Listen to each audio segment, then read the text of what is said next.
funny. This is Keno's Davis with the Most Hated Podcast. We back for episode 8. I'm with Paul.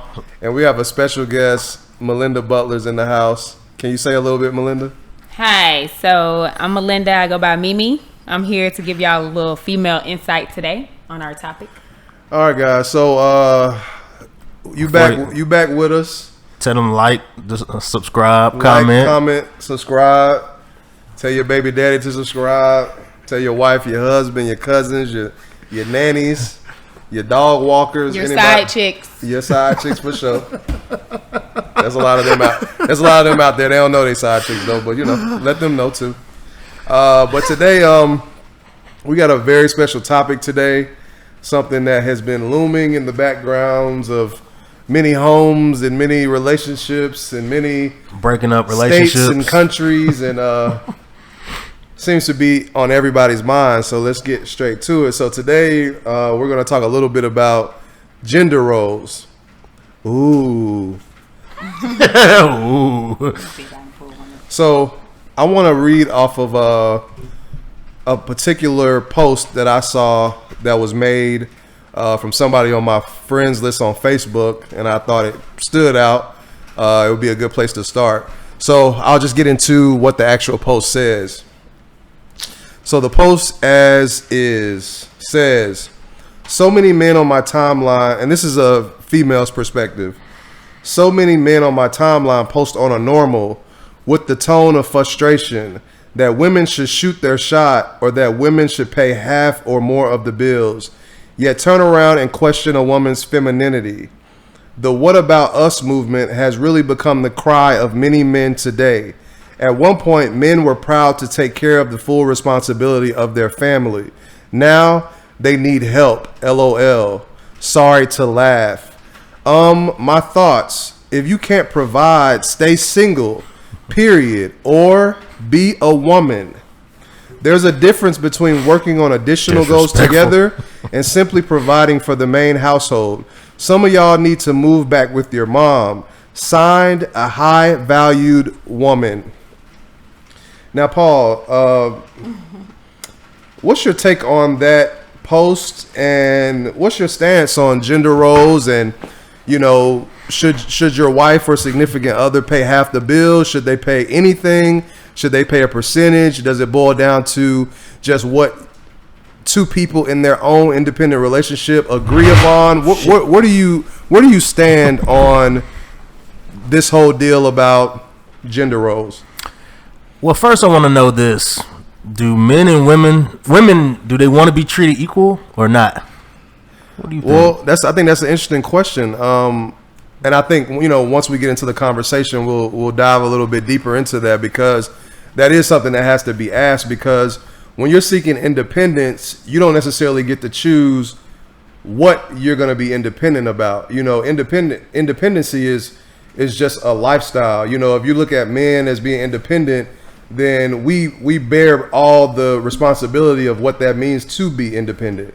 So if you're looking to be independent as a woman, you kind of have to deal with the fact that you're going to most likely have to deal with what comes along with that, and I think the issue nowadays is that some women are, arbitrarily deciding that we want to be independent in some ways, but we want to stay traditional in other ways. So what do you think about that, Well, Paul? it's 2020, and I think based off these situations, things have changed, where women make more money than men in some jobs. Yep.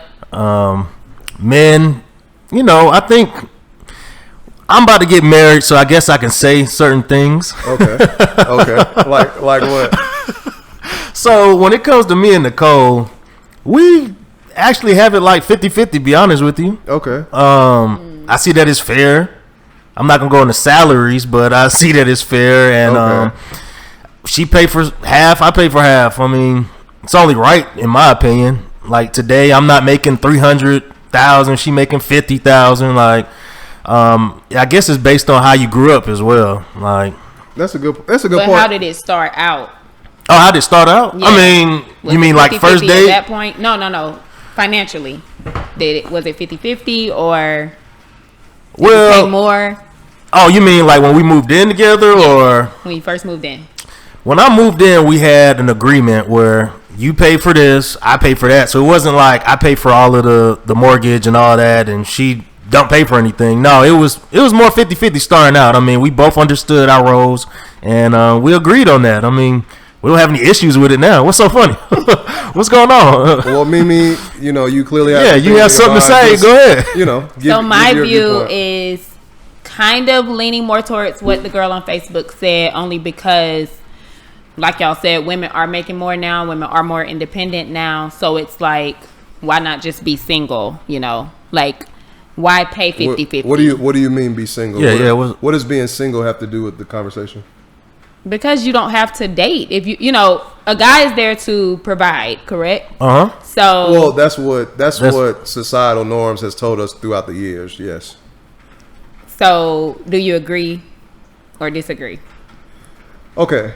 So, if we get into my opinion, yes. All right. My opinion is such. As a man, my thing is this: is like, I've only lived once, right? So like, I'm learning as I go, and I learn from seeing what others do. I learn from my own experience. So like, if we were talking about like my household growing up, my mom and my stepdad, I'm not in their pockets. I'm not in their conversations. So I don't know exactly what agreement they sit on as far as who pays what.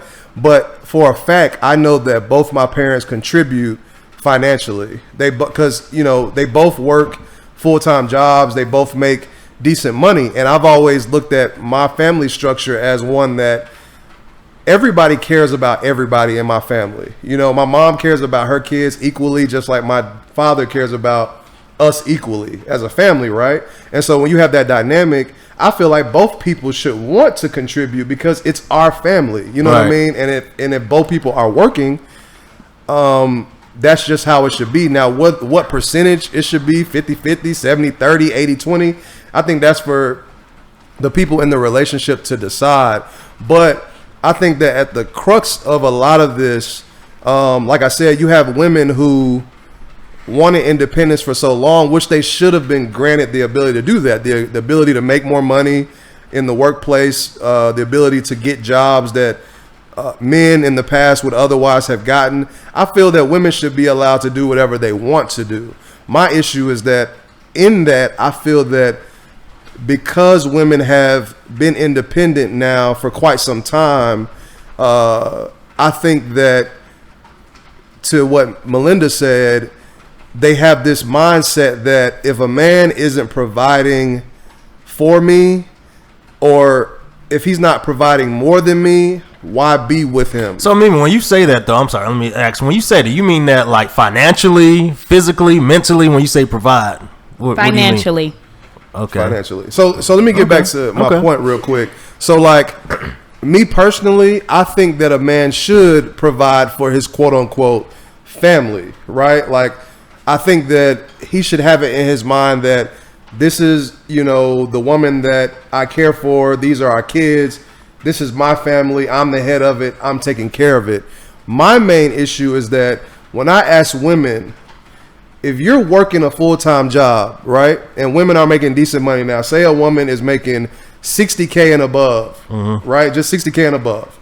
Okay, so it could be anything, 60 to whatever, 60 to millions of dollars. Okay, if a woman is bringing in this type of revenue, while the man is taking care of the responsibility of his family, where is the woman's money going? So that's always been my question. That's the main focus of where I take the conversation, because I have no problem as a man taking care of my family, but I have a problem when the women get hush about where their money goes. Right. And I know we see relationships, we see it on TV, we see it growing up in some instances where the man pays for everything, and then the woman, even though she's working a full-time job, all she uses her money for is to buy heels, Prada, clothes, Chanel, Gucci, and diamonds. That's what she uses her wages for. And I think that's BS, because I think that's a bad representation of a family structure when the man is to be seen basically like a slave,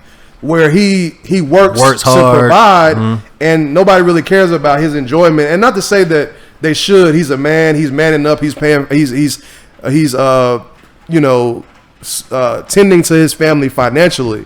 But to me, it's irresponsible to not use that woman's salary or the money she's making to benefit the household as well. And I'm not talking about just buying dinner here and there or taking the family out here and there. I'm talking about like, bro, you're making full wages as an adult. Your wages should be going to your family something. The same way my wages are going to the family. Now, how you want to delegate how that happens, that's up to the people. But at the end of the day, it's like if the man is making money, right? If the man is making money, he's paying for the mortgage. He's paying for the car notes. He's paying for the utilities. He's paying for the kids and whatever they got to do. The wife should be investing her money for the family. It shouldn't be like you rolling up in here with Prada bags and I'm going to work slaving every day so that you can go buy Prada bags. Like that's not how I see my lifestyle. And like I get people saying like happy wife, happy life and all that, but truth be told, I think that's a bunch of bullshit. I think that it should be like happy people, happy life. Like and to be honest with you, I mean, and to keep it funky with you, if the woman has a problem with what I'm saying, I think it's a maturity issue. You know what I mean? Because I don't think my mom is sitting there arguing with my stepdad about what bills is paying and who paying it. I think if it got to be paid, whoever got the cash on them right then and there, whoever got the card on them right then and there, that's who does it. That's how I take it from my parents. Right, because it's a partnership. Because who cares? Yeah. Okay, you know does he pay her back? Why would he pay her back? So wait, well, Mimi, how do you feel about the situation? So to go off of what he was just saying, with the whole like Prada bags, Chanel bags, and things like that, men want nice things too. So if a guy comes home and says, "Okay, I want new rims," or "My car is messed up," or something like that, the female can then cover those expenses because he's covering the household expenses. So we would cover the disposable expenses. So what if the woman says no? What if she says, "I don't want to buy that for you"? I mean, most won't say that. If they're being taken care of, why would they say no? I can see women saying no. So, but I don't feel like a girl would come in with a Chanel bag and then her husband's car breaks down the following week and he needs $2,000. I think she would do it. I wouldn't think a woman would tell a man to be a woman either if he can't provide. But that's what she said in that status. Check this out, Paul. So that on the post, that woman said, you know, if you can't do that, stay single or become a woman. Okay. Now, like I said, I get it. Like if a guy takes it upon himself to get into a relationship, to propose to a woman, to marry her, to have kids, obviously he should be taking care of his family, right? Like it's like I don't even think a man would even attempt to do all of that if he didn't have the intention of taking care of his family. Like I don't think people do that. I think a man would just straight up avoid it if he was concerned about shilling out too much money or something like that. But at the same time, as much as a man should want to take care of his family, that doesn't negate the fact that women are independent now. And what comes along with that is everything that has come along with it from a man's perspective. And a man's perspective is nobody has sympathy for a man. Like whether we up or down, whether we broke or got money, like they just look at it like you a man, stand tall and get the job done, right? But now as a woman, you're independent now. So, and you've throughout the years, you know, my mom being a single mother and, you know, multitudes of women being single parents, they've had to stand tall and take care of their kids and pay their own bills and do this and that. And I think within that, that's why you have a lot of women saying, if you can't provide, like, it's almost like this mentality that like, and I think me and Melinda were talking about this one time. It's like, from my perspective, it's like, it's this leapfrog mentality where like, say like a girl has a Mercedes, right? You as a dude, it's almost like you can't even approach them unless you have a car that's better than the car that they have. What? Or you can't approach them unless you got more money than them. Correct. But at the end of the day, everybody has their individual life. You can't dictate what somebody's path has been, right? And how they gonna come up, or how they've lost it, or how they have the amount of money they got in versus the amount of money you have. It's almost like, I know a lot of women that stay with their parents, right, until they get married or until they're back financially stable, until they've saved enough money. But and not to say that some men aren't doing that, but for the most part, most men are kind of pushed out into the world to do your thing and figure it out on your own, right? Yeah. And at that same token, a woman could be staying at home, not paying to stay where she lives, or not paying anything, these just bills, maybe right? her phone So bill. to me, it's very presumptuous to like have all these statements about men who are out here grinding on their own without support of their parents, without a hand to help. You know what I mean? Like that's a whole different type of life. You know what I mean? When you just out here and it's make or break on your clock. You see what I'm saying? Like if you fail or succeed, that's on pause back. You see what I'm saying? You're not staying at home with your parents. You're not the big bills that come up. You don't get to avoid those. You don't get to say, oh, not this month. They'll get it next month. Like, no, it's like around the clock, 24/7. Paul is hustling to try to make sure that things that need to be taken care of are taken care of. So, and not to say that women aren't doing that. I'm just saying that there's a lot of it where I don't think we're being compassionate enough about other people in 2020. I think this whole gender roles and dating thing has got to a point where, especially in the black community, where like we have a lot of animosity built up between each other. Oh yeah, between men and women. I've said that out loud before, and people be like, "What do you mean? You must be talking about yourself." No, fool. I'm talking about black men and women in general.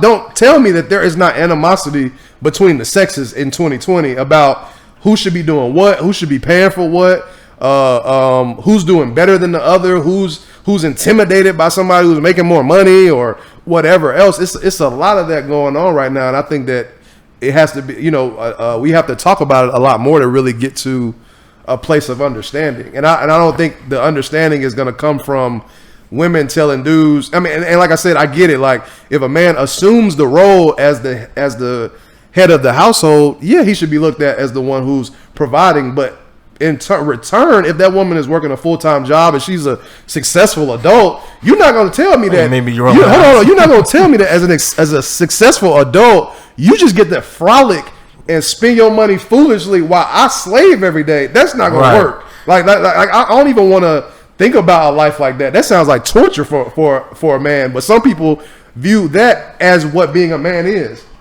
And I don't agree with that. So with that being said, what is your view of what a guy should do in the relationship or marriage? And let's not talk about kids because you keep saying the word family. Let's talk about just this is what I'm saying. If I feel like I have a logical, rational spouse or person I'm dating, I shouldn't have to convince her that some of her money has to go to the usefulness of the relationship. And I'm not talking about I'm paying for everything and my tire get bust and you pay for that $200 thing and now you get back to go and buy Prada bags. Yeah. No, bro, this ain't love and hip hop. Right. You see what I'm saying? And I really honestly think that a lot of this stuff is coming from these TV shows. I really do. But I don't watch those TV shows. And I still agree. Where do you live at? I live at home with my mom. No. What city do you live in? Atlanta. What is Atlanta considered? Black Hollywood. Everybody got money. Like if you didn't know no better, you would think everybody balling around this bitch. Right.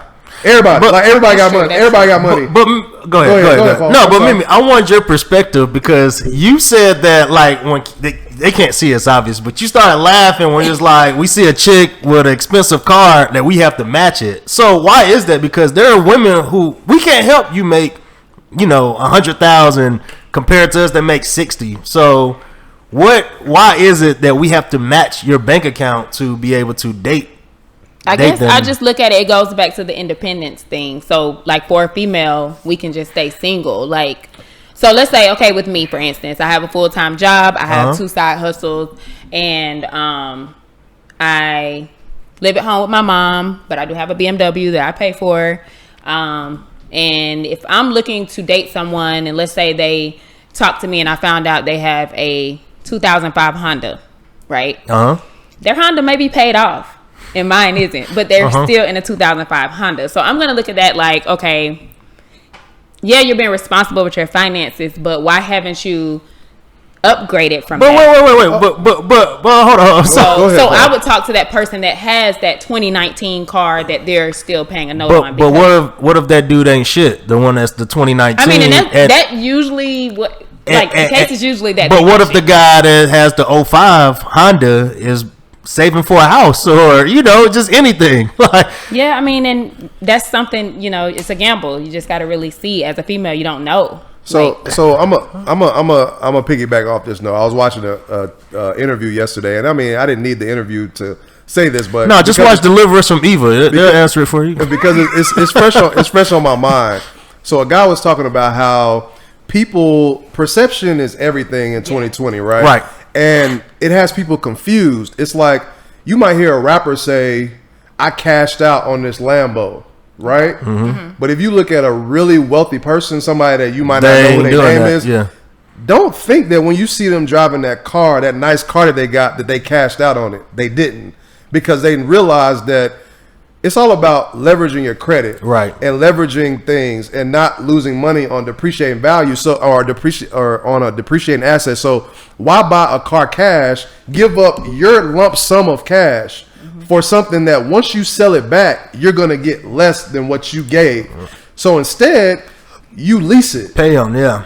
You lease on it. That way, when you're ready to get rid of it, you get rid of it, and the money that you put towards it has been utilized for that usage of the car. So it's like I said, the perception is that newer is better, which is not. You know what I mean? Like that is just not true. Like if that was the case, there would be no nostalgic or vintage form where people are like, oh, this was made better in 1982 as opposed to how it's made in 1996. Like, oh, the materials they were using were better that year or that stretch of time as opposed to the cheaper parts that they were using in modern age because they realized they could shave costs by putting a cheaper product and knowing that people will still pay the same amount or more for it. So you have to understand how these companies are working in order to know whether you should be investing your money into something. So back to what Melinda said, it's like you see somebody with a 2005 Honda and then you see somebody with 2019 something.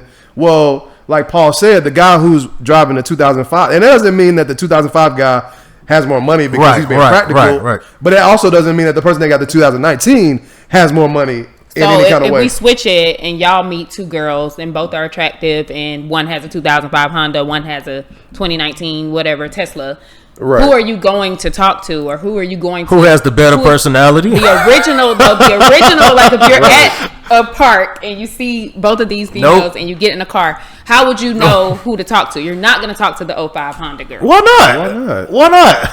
See, that's the perspective right there. That's the different perspective. So why do you feel like the guy that's with the 2019 is better? Like growing up, how were you raised on that? Like where did that come from? My mom has always got us nice stuff. I've never really, we've been in name brand since kids. Like I've never really lived like a certain way. So I can't say, like my mom is always say she wants us to have like nice things, new things, because that's what, it makes you feel better.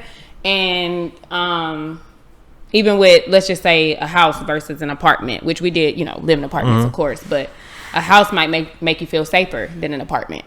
Or like a hotel. She would never want me to stay in a hotel that has like the outdoor entrances versus indoor. So it's just different things like that we learned growing up. But as far as a guy goes, the 05 Honda may be paid off. It may be a great guy and everything like that, but they obviously don't value nice things. But no, that's not. But that's. Yeah.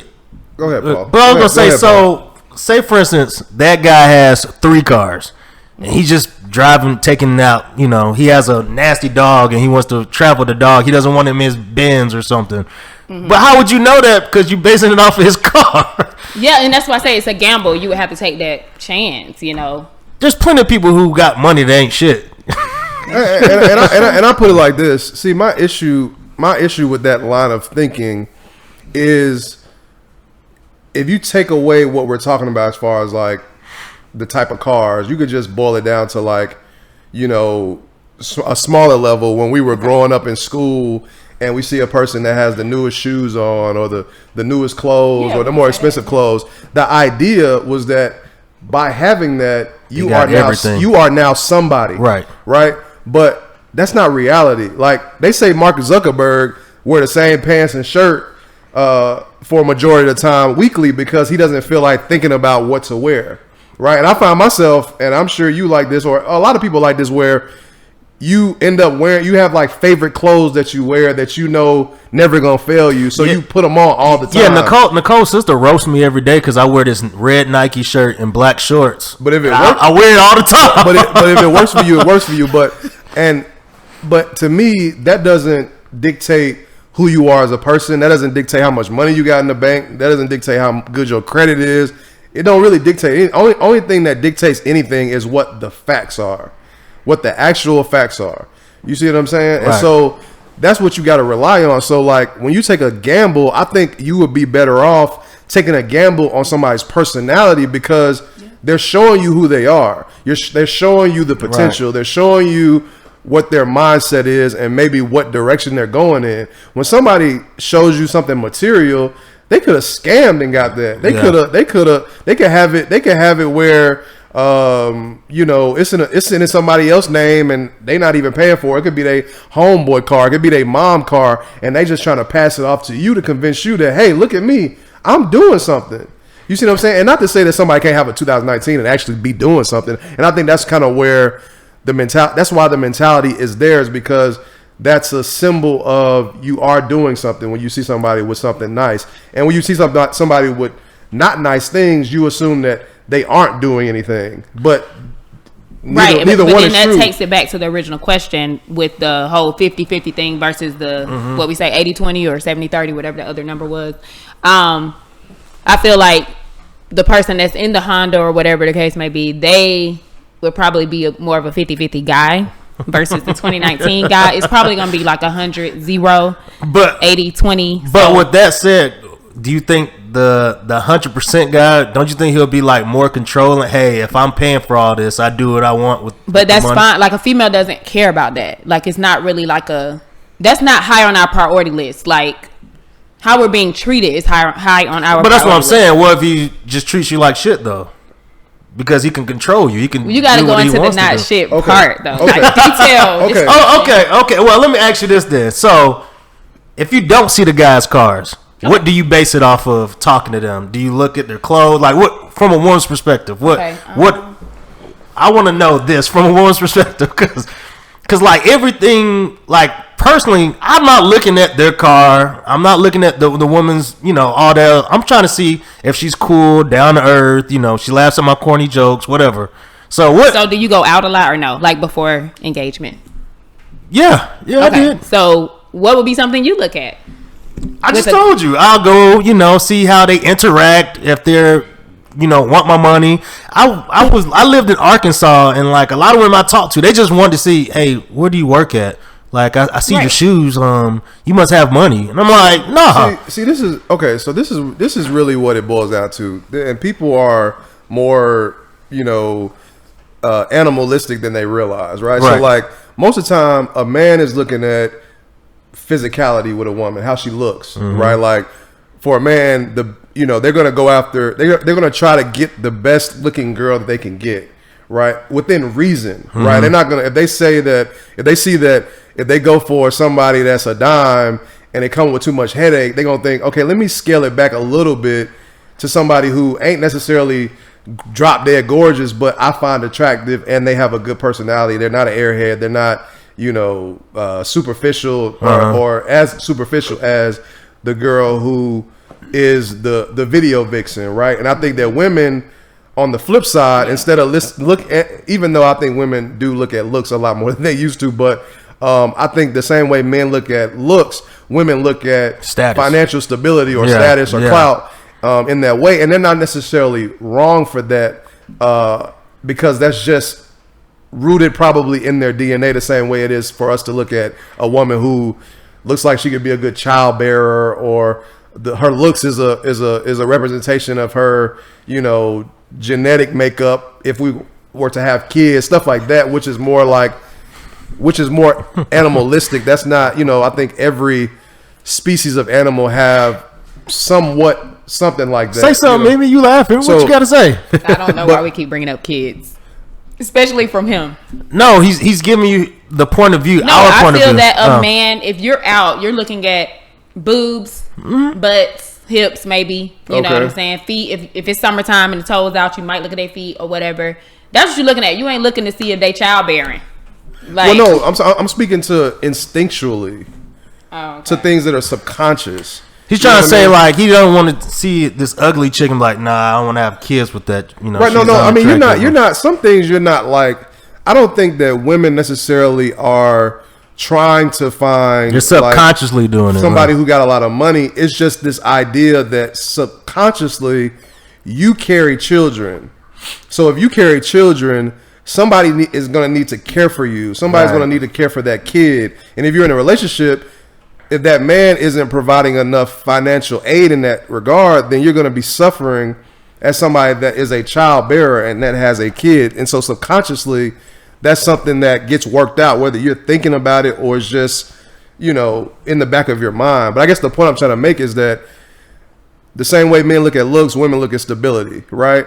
But I think the conversation gets lost when this idea that if you as the woman are making more money than the man, why do you need that man? Because if that's the case, then there would be, like, if we use just that logic, if all women made more money than all men, the planet would go extinct. Because based on that mentality, what you need a man for? Yes. And then society. So extinct it is. No, hell no. That's quote of the day, guys. Extinct it is. But no, seriously. I mean, because like with women, and I mean, I'll just go back to the gender roles thing. With women, you are traditionally you're supposed to cook, clean, and be a mother. I'm about to go in on that. Yeah, be a mother. You're supposed to do all that. Plus, in 2020, you going to work too. You going to work 40 hours just like the man, and then you got to come home and do all of this, motherly or wifely type stuff. So, of course, we're going to look at it like, okay, we need a provider in that sense because we're doing 10 times what women did, years ago, our grandparents or whatever. So we are doing a lot. Keep going. Keep going. Certain females do a lot. Right. No, I agree with that. I'm waiting on where the point you're getting to. So keep going. So the point I'm getting to is that you want a guy that will provide because we are working hard in these relationships. Okay. Like, and I mean, I can go into detail after, you say your point, but I feel that women are working a lot harder because there are a lot more things that we need to do, which is why she said, gender role wise, like we're doing more. So the man should provide more. The 80-20 thing is reasonable. So I agree with that if that were true 100%. So like some women are cooking and cleaning and not all women do that. Doing all that stuff. But see, and I'm just speaking about Atlanta in particular because that's where I live. There's this new thing now where like the men are starting to look like women, and I'm not talking about because they want to look like women. It's almost like women are so in their independency and they're so in their masculine energy. They're like they expect a man to approach them like a woman. So like I see a lot of women thinking that the dude should cook, like the dude should be cooking the first meal that they share together, or that the dude is placating to the woman, and that's up to people's business how they want to go about their life. And I'm not saying that I want a woman who is so traditional to the point where she feels like she has to cook and she has to clean and she has to do all the dishes all the time. My thing is that a lot of this is more rooted in the independency. Like I think that this is me personally. You know how like when a kid is sheltered before college, right? Where their parents won't let them do anything. Yeah. What typically happens to that kid once they go to college? They wild out. Why do they wild out? It's because they feel like they've been oppressed to some degree and that they haven't been able to do what they wanted to do. So I honestly feel like that's kind of how women are right now with independence. It's like you haven't been able to be independent, so you became independent, just like that kid went to college. And it's like you're enjoying what that gives you, but now you're just wilding now. Right. Like seriously, I think that they've gone off the deep end where it's like, okay, we independent now. So say a girl is independent and she became a physician or she became a lawyer and she's making big bucks, right? So you have an option when you go out to date. And based on Melinda's logic of how she kind of built the conversation up, that woman in making whatever she makes, let's say she makes $200,000 a year as an attorney. Okay. By your logic, now she has to go out and find a man that's making 200 plus. Right. Yes. Right. But now okay, and that's cool. We gonna say that's your choice. Hold on, yeah. It's you're the architect of your life. You get to try to build it however you want it, right? That's the beauty of life. You get to try to build it however you see fit. That's cool. But we're gonna keep along this train. You making $200K, which already you're in a minority for your salary because majority of people do not make $200K. Right. A lot of people want to make $200K, but based in career choices or kind of what the ceiling of certain jobs or careers are, you just might not see 200,000, right? So she now has to in turn find somebody that makes 200 plus. Now, whoever that is also going to be in a very small minority, right? So probably like the top 1%, 2% of the world that y'all are going to, okay, so the girl is already sitting at that 1% or 2%. Now she's looking for a dude who also sits in that 1 or 2%, which is a small number. And they've already said that there's more women out here in the world than there are men. So by numbers, women are already at a deficit in trying to find the chances of trying to find a mate are already small, like Paul said. So now you're looking for somebody that's making 200 plus. You might not find that. So so then let's say you find the person that makes 100, okay, and they treat you good or whatever the case may be. What should they pay in the household? What should be the gender roles for the female and the male? I feel like it boils down to what they agree upon. I think it's all based on each relationship. Right. It's not all the same. Right. I think it's based on what they agree upon because, like I said, when I look at my parents, I think my parents love each other, right? They genuinely care about who each other is as a person. They want them to succeed. They want them to have good health, and they want our family structure to be as best as it can be, right? So within that, I don't really think that there necessarily has to be a conversation about who does what as long as both people are invested 100% in the family structure in general. So like your natural inclination should be as a wife, man, I got to make sure my kids eat today. And make sure that gets done some kind of way. You keep bringing up kids. Hold on, I'm just. I'm saying because that's because the end goal of man and woman relationship is to push the population forward, right? So right, but if we go back to that Facebook status, that's just about dating. So we're talking about dating in 2020. That's not talking about just dating. It says. At one point, men were proud to take care of the full responsibility of their family. So family is now they need help. That's what she said. Right, and don't get it twisted. Like, first of all, black people in this country already have a peculiar history with the welfare system, the dad getting taken out of the household, black incarceration. Like, this conversation goes super deep. So we can go deep or we can keep it superficial. But no matter what, at the end of the day, there should always be a rational and logical conversation that happens between a man and a woman about these types of things. Because at the end of the day, if y'all are in it for the right reasons, that y'all really truly care about each other and y'all want to be together, y'all will figure out what works for y'all. Well, that's what I'm saying. You see what I'm saying? That's what I'm saying. So like me and Nicole, we don't be like, hey, you pay for this, I pay for. No, it's like, hey, we went out to eat today. Oh, I got it. You know, someone might say, and then the next day, oh, I'll pay for it. Like, it don't matter because. And how long have y'all been dating? 3 years. Okay.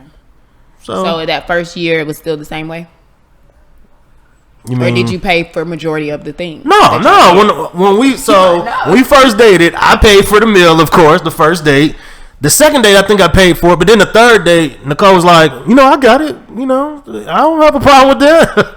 I mean, it all depends on each other, you know what I'm saying? Like, everybody's not 50-50, some people 80-20, whatever. I don't have a number for it, but it all depends on that relationship. And check this out, right? Like, when I think back to, like, maybe how it was back in the day, and like I said, this is a different era of time. So we talking about the 40s or 50s or even the 60s, like, women weren't as independent, right? Women weren't allowed to do so many things. So they kind of were delegated to the household, to the kids, and making sure that they're that anchor when it comes to like the household, and the guy goes out and works and slaves, and so he can provide for that, because both people are doing their job according to the times. You know what I mean? So like, if the woman can't be out getting her education and working a full-time job and making as much money as a man, okay, she's at home, she's taking care of the kids, she's doing that as a full-time job, and the guy is doing his full-time job, and both of them are coming together to work. It keeps the chains moving.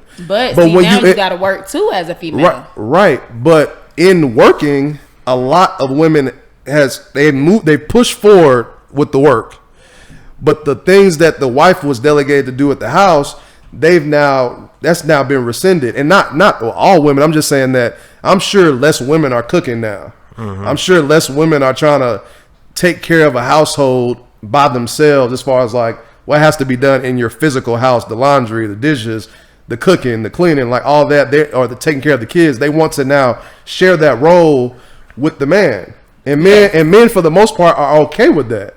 Right. But when you bring up the flip side to that, because the flip side is the same way the man is helping you with the dishes and the cooking and the cleaning and the kids, he might be looking at you like, well, now you got to chip into this financial pot now. Right. Because we're now with the way it's been kind of like men on the left, women on the right, as far as roles, they're starting to combine now.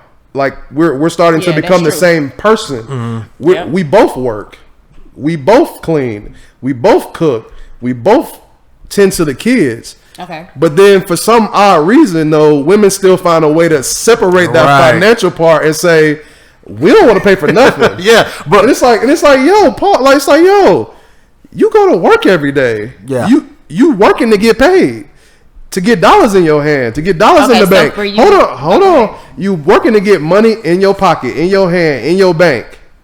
What do you think this money is for? Because if you think as a husband, because I can get real technical about this. As a husband, if you think that I'm about to allow you, and I don't care what women say about me saying allow you, because if I'm a husband, I'm the head of my household. If I'm providing direction financially, but that's what I was saying. That's what I was asking Mimi. Did she mean financially, mentally, or whatever? She said financially. So as a husband, financially, if you think I'm about to allow you as my wife to work hard, to go to work, slave, get this money just to give it to an asset that's depreciating on a regular basis, while I got the money that I got is going towards the investment of the household and us building ourselves up, better credit, better loans, better businesses, whoop de whoop, and you think I'm about to let you cash out on Prada every week? You mistaken. Because as a man, that is a man's job, is to make sure that things are going accordingly and you have a plan as a family. You think come on, like if my mom was out here cashing out, spending all my family's money, all my stepdad's money, all her money on trying to be fly and had the newest of the new, it's gonna be a conversation had like, yo, you're driving us into the ground right now. Like we on a 9/11 flight going towards the ground. Like this family ain't gonna last because you think this money is for your personal superficial gratification, right? And that's not what it is. So you see what I'm saying? So Mimi, so I got a example for you. And I want your thoughts on it. What if I told you there was this model? She's a top model in the world. She's rich. And then there was this football player who's rich but didn't make as much money as her. Mm-hmm. Should he approach her? And should she allow him to approach her? I mean, he can approach her, but I mean, I don't know what'll happen after that, because you said she makes more money. Yeah, I mean, I'm different though. See, I don't know. Everything is different. Well, do you keep up with sports? Do you know about sports? Yeah. So you know who Tom Brady is? Yeah. Do you know his wife? No. His wife is Giselle. She's like this top model in the world. Okay. She makes way more money than Tom Brady. They got married, and they're the top power couple for white and people or whatever. And that makes sense. I mean, it's Tom Brady. You know what I'm saying? But why is it Tom Brady though? If he makes less money, status and power is a lot too. When you're talking about females and males and stuff like that, you look at those type of things too. So that's like, am I going to talk to a club promoter versus the club owner? You know what I'm saying? So it's with females, it's a lot of things you have to consider. Well, that's what I'm trying to understand, because women, y'all think differently, obviously. I'm just trying to see what do y'all look for when y'all look at men, and like forget all the the physical stuff. Like, what is it? I don't get it. Like, you look for somebody that's going to be able to provide for you. But how do you know they're going to provide for you? But Paul, the question is, what does that mean in your mind? Yeah. What does providing mean? Yeah. What does that mean for you? So providing financially. So providing a household, and it could be anything like knowledge-wise, education, something that I might didn't know. But they say if a man can't teach you something, then there's no need to even have him around. But how do you know the man that has the most money can teach you something? How do you know? Because he could easily have gotten that from his parents. He was brought into the world rich. So how do you know he could teach you anything? There's a lot of rich, dumb people out there. Yeah, that's true too. Like I say, it's a gamble for females. That's why females have it so hard these days. Well, I think y'all are picky too. So yeah, I'm very picky. Well, Paul, I think I hear people say this a lot throughout the years. It says something about a woman shouldn't be with a guy that she got a ride for or something like that. Like it was alluding to the fact that like men have to hustle and get to a certain point on their own. You shouldn't have to. You shouldn't want to build them up. A woman shouldn't have to help the guy get built up. Because that's what your mom is for. So yeah, that's correct. Okay, that's what you're saying. That's what his mom is for. Yes, when you're a little boy, your mom is who your mom and dad makes you into a man that you're going to be later. Right, but I'm not talking about when he was a little boy. I'm talking about so I guess what I'm saying is that we've all seen that like divorce, the main cause of divorce is like financial issues. Financials, yeah. Right. Providing. Okay. First, that's not the only issue. It could be that the man is lost a lot of money. He could have made bad investments. He could have lost his job, and so that economic structure is now fragile because he's no longer able to help the family. Right, but if the wife loved him though, so if this was the wife's family, like this is the part that's like throwing me off. If we're in this together, right, like you supposedly love me and I love you, right? And we got kids, we got a family. Like you lose your job, we share the same name. And I hope we I can't wait for Melinda's response because I'm trying to get to the nitty gritty so people can know what the monster that they're dealing with. Because I don't think people really know. I don't really think people know how deep it goes with women, like, and what women think about you when you're not financially stable or whatever else. That's like stuff y'all should know. Honestly, you should. No, I think men know it from like maybe throughout the years they was like, okay, yeah, man, he protects and provides. Like that cliche statement gets thrown out there, so that he kind of assumes that. But until you get of an adult age and kind of know what comes with being an adult and responsibilities and bills and all that, you're really not gonna know what that really means until you get there. You know what I mean? Like what that looks like. Nobody, a 12-year-old boy is not thinking about like, yo, I'm the man of the household and I'm taking care of. They got that mom that they helping out with those kids and stuff. Yeah, some people do. I'm just saying that's not everybody. But the point I'm trying to make is that if we share the same last name, we love each other, and like this is my family. You know what I mean? Like I can imagine being with somebody. Now say I'm up, say I'm a millionaire, say I'm doing very well for myself, and I have a wife, and I think my wife loves me, right? Like she loves everything about me. We got this family together. She corresponds with my family. We one big family. We got kids. Mm-hmm. The grandkid. I mean, the parents got grandkids now. We a big family. We take family vacation together. We just love each other. We a family. Like we are a unit. Like we are inseparable. And something happens financially where you lose your job. I lose something. Yeah, you can say Corona. You can say my COVID wife right is now. going to leave me. That's how the way Mimi make it sound like. That sounds you crazy, can talk about, because it's. I mean, that's why you have stepdads and stepmoms because somebody else. No, I'm serious. Okay. So you get to it. Okay, so really tell y'all how female think. Okay. So yes, you may love that person, right? And you might still, be the one to help them out to get them back on their feet or whatever. But at the end of the day, let's just say, what's the Amazon guy coming along? Jeff Bezos. Jeff Bezos. Yeah, he come along, and you leave your family for this guy because this happened in real life, as we know. Right. You leave your family to go to that. I mean, who wouldn't do that? So basically, what The bottom line to it is this, guys. Fellas, I want y'all to be listening out here. Okay. So basically what it boils down to is that this is not about love. This is about money. When they say marriage is a business, it's a business. They're really taking that and running with it. And don't get me wrong, marriage is a business. I don't disagree with it being some sort of business. All right, Will and Jada. But we just had a woman say, and I mean, and at the end of the day, this is her opinion. This isn't all necessarily everybody's opinion. So no, I guess everybody that will speak up is their opinion because I'm telling you how I feel. But we still have to revert back to my point. If you are independent just like me now, you are possibly making more money than me now, and we're sharing the roles that you used to do solely. I'm picking up some of that. How is it that you get to decide that you don't pick up the other part? How does that get decided? Like, how do you get the arbitrarily y'all doing make it? more, if the man made the 200 and the girl made the 100, right. The man can go out and cheat, and the girl just supposed to be okay with it because they're married, they're family. I'm saying you can split the family up. I'm saying, but that's your personal business. If you feel like you're dependent on that man, but first of all, if you're making 100 and he making 200, clearly you're already by default not dependent on him because you make $100,000 a year. Mm-hmm. So if he was to cheat, you can get divorced and still be able to move on and take care of yourself because you are making $100K a year. Now, if you're the woman that is not working, you bring in nothing financially, and this dude is making $200K and you're dependent on him by default, now you're probably going to feel obligated to stay with him through the cheating because you have no way of taking care of yourself. But that's what it's saying.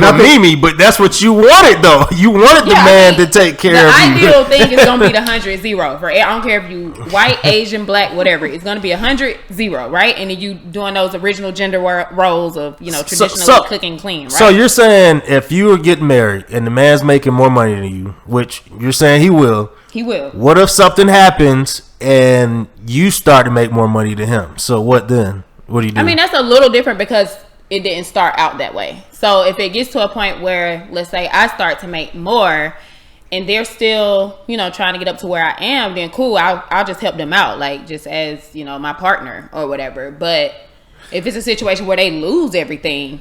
What if you can't help that, though? What if something happens? What if he's too busy giving you all the money and he doesn't have anything to So you just selling everything off of money is what you're saying. No, I want everybody to understand like where she's coming from with that post, because the whole like be a woman in thing, I don't know where she was going with that, but you just, as a female, you just want a provider. Like, what would you tell your daughters if you had 2 or 3 daughters right now, both of you guys? If y'all had daughters, are you going to say, oh yeah, be with this guy who loves you and you take care of him because you make more money? No, that's a totally different conversation. Yeah, that's two different things. Okay. We're not saying be stupid, like. But the girl originally made the 200, right? But check this out. Okay, take that away. Okay, let's go with the direction of your daughter. Okay, yes, I'm going to tell my daughter to find somebody that's intelligent, that has a plan, that can put his family in position to be successful.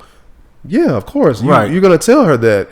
But you're not going to tell her to judge a dude solely off of how much money he makes. Exactly. Because it's a difference between a dude working at McDonald's and a dude that's actually trying to become something and has a plan and just hasn't got there yet. Right. It's a difference. Nobody can pick and choose when their time is. Like, I can't remember what age they say. Like, I'm just using this as a random point, but like, I know J.K. Rowling, the author of Harry Potter, she created that later on in her life. Like, she wasn't this billionaire or millionaire when she was in her 20s or 30s. Like, her success didn't happen until she was older. So the point I'm just trying to make is that not everybody's success comes at the same time. So it's like, while you're out here as a woman, say you're making 100K by the time you're 30 years old. Now you're looking for men who are making more than you, but it's either you're going to be dealing with a very older man, or you're going to be dealing with,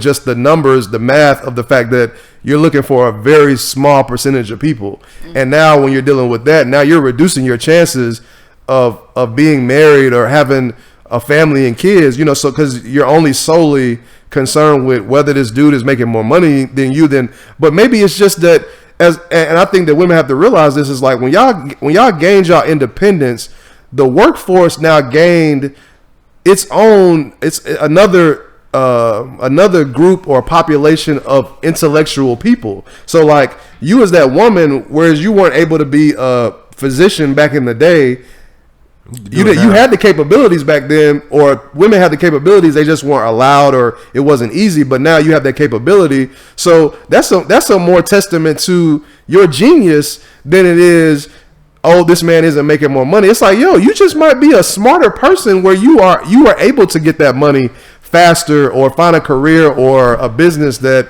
allowed you to get to that. And yeah, you should want a partner that's smart too.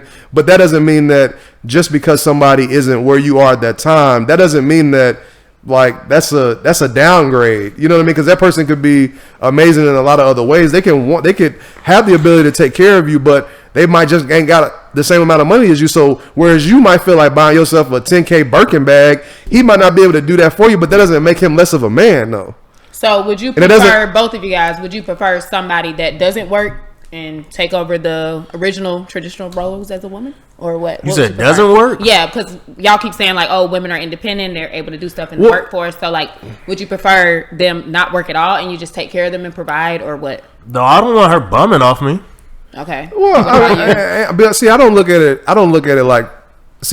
it like a woman would be bumming off of me if she doesn't work. Because if we in this situation, like in my mind, this is how I'm seeing it in my mind. Like when I see myself married with kids, I see it as like this loving environment of like, I found a person that we equally care about each other. You know, we got the same missions and goals as far as like where we see our family and what our kids' names are and what kind of schools we put them in, or what kind of, stuff we teach them and all this and that.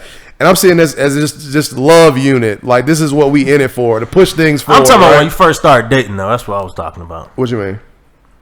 Like, when she said, do you just want to date a chick that is able to quit her job eventually or stop going to work? Well, I mean, when you first meet her, I feel like I'm on the camp. Like, I guess when you first meet somebody in 2020, yeah, you just gonna automatically assume they work. You know what I mean? Because everybody works for the most part. Well, that's why I said bumming off. That's why I said bumming off you. That's right, because you're talking about the beginning. Yeah, that's what I was talking about. Right. So I just assume that everybody's working. You know what I mean? Yeah, some people out there that's not working here and there, but for the most part, you're gonna meet people that's working. I mean, if you just out here at the bars or clubs or through a friend or whatever, most people are gonna be working. So to answer your question, so you're saying if I were to meet, like if Nicole, we're married, she doesn't have a job, but then she decides to quit or whatever and just be a stay-at-home mom is what you're saying. Would you be okay with that? If I could support and do everything, yes. But I mean, if we can financially make it work, yeah. I mean, that's why I feel that y'all have the man providing mentality. But she didn't come in there thinking about how much are you making, Paul. Like, but we're not gonna ask that though. I mean, honestly, how would you know? People lie all the time. Can I quit my job or not? No, I'm talking about when you first start meeting someone. Like, how would you know if they make a lot of money or not? People lie every day. Trust me. I don't know. I don't have them problems, but look at you. I don't have problems like this. Like, I don't know what women do. Okay. So this is Melinda. You can't be different in the sense that if you're not asking a man what he does specifically, to see his tax records, to see his his financial statements, you do not know what money this guy got. Yeah, but that part don't matter. It don't matter what you have. Okay. Can you provide or can you not? It's not really about. I'm saying, what are you talking about? You have to have something to provide something. I guess what I'm saying is that if you were to meet a guy on the night, you're on a night on the town, you go to the club, the dude dressed from Gucci down, he smell good, you're gonna assume he has money, right? Yeah.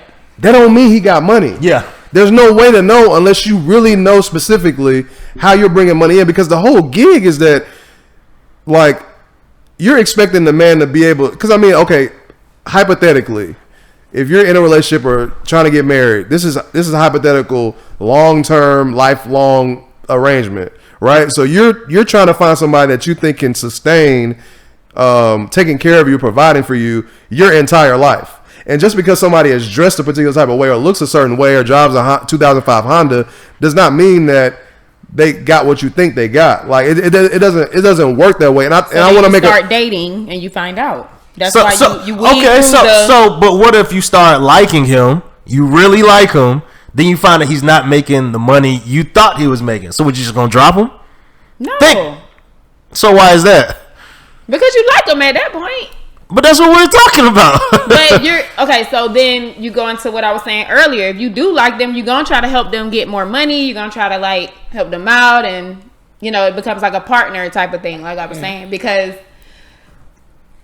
I don't know. I mean, you like them, so you gonna try to like make it work. But at the end of the day, you still know what you want. Like every woman knows what she wants in a husband, just like y'all know what y'all want in a wife. This is what it boils down to, fellas. Okay, women have a mentality. Okay, so I think they call it hypergamy, right? And hypergamy is basically like the idea that a woman will hop from guy to guy, and I'm not trying to be funny about that way I say this.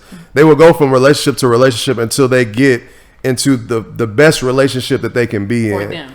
And most likely it's rooted in financial. So like she said about Jeff Bezos, the point that she's making is that if her husband is faltering or not bringing enough money in, if somebody that makes more money or can provide better stability to her and the situation she's bringing, then she's willing to leave that situation to go to a better situation. So in definition, that is called hypergamy because it's not rooted in love. It's not about. Right. And that don't mean you don't love that person though. You might love that person. So basically, so at the bottom line is it's rooted in survival. A woman, like, this is why I always thought it's so crazy that we're getting to the nitty gritty of it, because growing up, I always looked at women and I say, okay, that girl's dating a drug dealer, right? So he's probably gonna go to jail, or he could get killed, right? Uh-huh. So I used to think, like, she doesn't have a problem with that. Like, she's okay with the idea that this person might not be around like forever. Like, she doesn't care enough about this person to tell them, like, you should transition out of that, or you should stop doing this. Like, that's not a safe thing. But now that we're talking about it, it makes sense now, because it's like a woman don't care if you die in the process. She just want to be taken care of. So if you die, I think some shade hold on. No. The shade is being thrown from, like, y'all are raining bullets on men. It's basically. Like power. It's like deeply rooted in y'all subconscious is this idea, and not to say that it's not. I think it's a primitive construct that used to exist, that actually used to apply. So say for instance, I'm gonna go deep. So like, we used to be hunter gatherers, right? So like, I fish a lot. So like, I look at it like this essential. It's something I do for fun, but it's an essential thing that if the world shut down like COVID, you can still do it. And literally you can't get no food nowhere. Hey, I'm hitting the lakes, rivers, and creeks, and I'm about to be eating some good fish until things open back up. I don't know what you doing, right? But that's like a primitive thing, right? It's not something that people look at in the majority. Yeah. So as far as like this idea that the man, and I think that's where it's rooted, is like women in the past, in this hunter-gatherer time in history, you were solely dependent on what your man was going to go get when he went out and hunted and fished. Like, that was how y'all ate. That's how you fed your child. That's how you got skin off of animals' back to make clothing and warmth for the wintertime. You know what I mean? Like that's an instinctual, primitive thing. But I think that it's now carried into 2020, but the dynamic ain't the same no more. Right. Men aren't the only ones that are going out to hunt and fish to bring back sustenance for their family. Women are also simultaneously going out and doing their own hunting and their own fishing. Okay, so the point I'm trying to make is this: women are going out and they're doing their own version of hunting and fishing, which is working a 9-to-5 or being a business person, and men are just doing what they've always done. And it's like, when the dynamic was a primitive or prehistoric time, okay, yeah, the man is bringing things in for the family because the woman is not capable or able to do it. Mm-hmm. But y'all are capable and able now. Right. But don't want to change. But don't want to change the flip side of it. But they want to be equal too, though. They want to be considered equal to men. Women equality. And we down. And I think most men are cool with that. I just think I think most men, even if a man won't say it, because some men are so, they try to be what women would consider a man so hard. Like, they'll take care of a situation even if the woman could give a fuck about them or really like them. Like, it's almost just like a paid thing. Like, I'm taking care of you, so now I get to have sex with this pretty woman once in a while when she feels like it. You know what I mean? That's what it is, though. So basically, what you're saying is that it's prostitution. It's modern day prostitution, but at the same time, you can't question like, oh, why would the girl leave, or oh, why would the girl date a drug dealer or whatever? Because at the end of the day, does this guy that works at McDonald's want sex? And does this guy that the drug dealer want sex? Both of them want sex. I was about to say, as a woman, which one should you go for? Hold on, but we're not, like I said, we're not. Yeah, there's extremes of people working at McDonald's, and clearly that's not in the realm of you being an adult and taking care of things or whatever. But the point is that let's not use extremes when it comes to that. So what I'm saying is that the woman is doing her thing and the man is doing his thing. It's just that she just happens to make more money. If the only thing that's keeping her in a situation is if he's making more money, then it's just like what are you gonna do if you don't find that? Are you just gonna be by yourself? You're just gonna die alone. But everybody, yeah. So you telling us all women are shallow? Is that what you're saying? It's not really called shallow. It's just life. It's 2020. That's what it is. That's shallow though. Shallow is more so the materialistic stuff. Y'all money is materialistic. Okay, so I want Melinda to specifically answer this question. Yeah, I want you to specifically answer the question I'm about to ask you. If the man is providing, say he makes $100K, the lady makes $80K. Okay, he's providing. He then bought the house. He got the cars. Paying for everything, utilities, bills, all this and that. I want you to specifically answer this question. That responsible woman that also has a family now, that she is responsible for. Just because he's the head of the household does not mean you're not responsible for your family. The unit is responsible for each other. Mm-hmm. What is she doing with her $80K that she's bringing in, that she's going to work every day to make? Where is that money going? It could be starting a business for you guys. No. It could be trips. I'm not talking about. You said I'm talking about in your mind. I'm paying for traveling. Okay, if you had to speak for all women that feel this way about this topic and how you're giving us the blueprint on how women think, where do most women? Where would they say their money is supposed to go in that dynamic where he's paying for everything? Where's her $80K going? Because that's not money that you just sneeze at. Like she's not paying for everything. She's not a cat. She's either saving it or saving it for what? Just whatever. You don't know what you're saving for until you. Are you saving it for your family? Or are you saving it for yourself? It could be either one. You don't know. A man will leave at any time, so you could be saving it for your family once that man gone, or whatever the case may be, or once he cheat or whatever. You just said the man take care of everything, so you put it at 100 and a 0 again, which means the man is more than likely going to cheat. So the woman has to prepare herself. Why is the man more than likely going to cheat? Because that's what y'all do. Not all men cheat. Go ahead.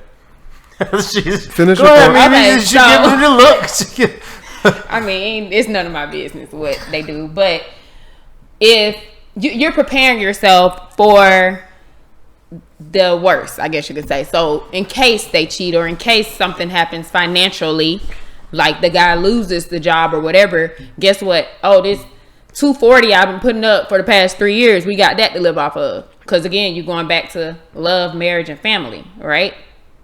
Okay. So that's what I would say. I would say that she's probably saving it. Like any situation that I've been in where the guy was taking care of everything, I was just saving my money, or I was buying stuff that I wanted.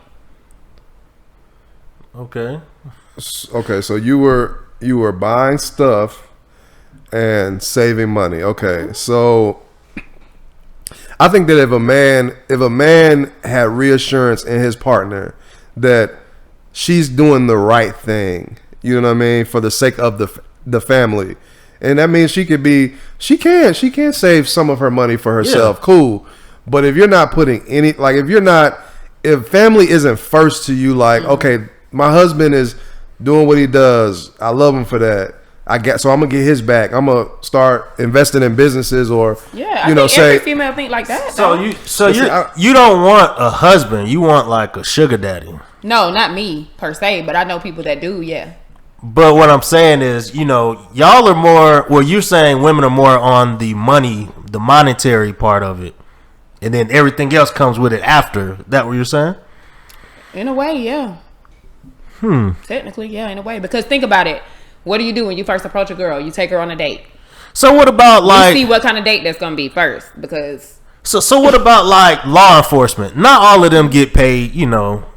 They don't get paid a lot. I wouldn't personally date anybody. But no, I'm talking about for the women who are married to the cops. You know, date the officers, whatever. They don't get paid that much. I mean, maybe they feel that it's a protection thing. I mean, it goes back to the protect or provide. Which one do you prefer as a woman? Mm-hmm. You know, maybe she feels super protected and, you know, oh my God, this man has my back through anything because he's a police officer.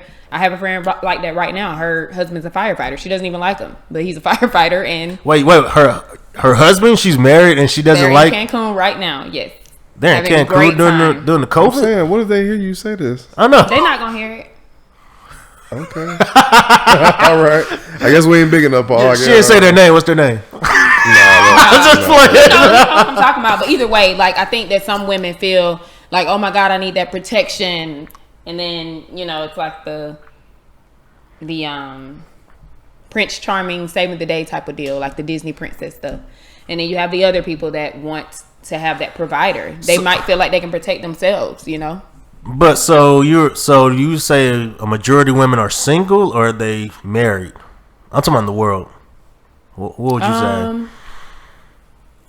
I don't know. I don't think about stuff like that. But I'm just saying. I mean, you know, I don't think you would know the answer. Majority of women, like, are a lot of your friends married or in a relationship or what? Most of them in relationships. Yeah. I mean, okay. Relationships are easy to come by. So. And how is that? Like, we talked about this last episode. It's a lot easier for women to. Yeah, it's way easier for us to get in a relationship, but it's easier for y'all to get sex and stuff like that because, like y'all just said, there's more women in the world than men. No. Well, I mean, if you go by that term, like the probability of it, but at the end of the day, y'all have like what's actually happening. Okay, yeah. Yeah, I feel like there are.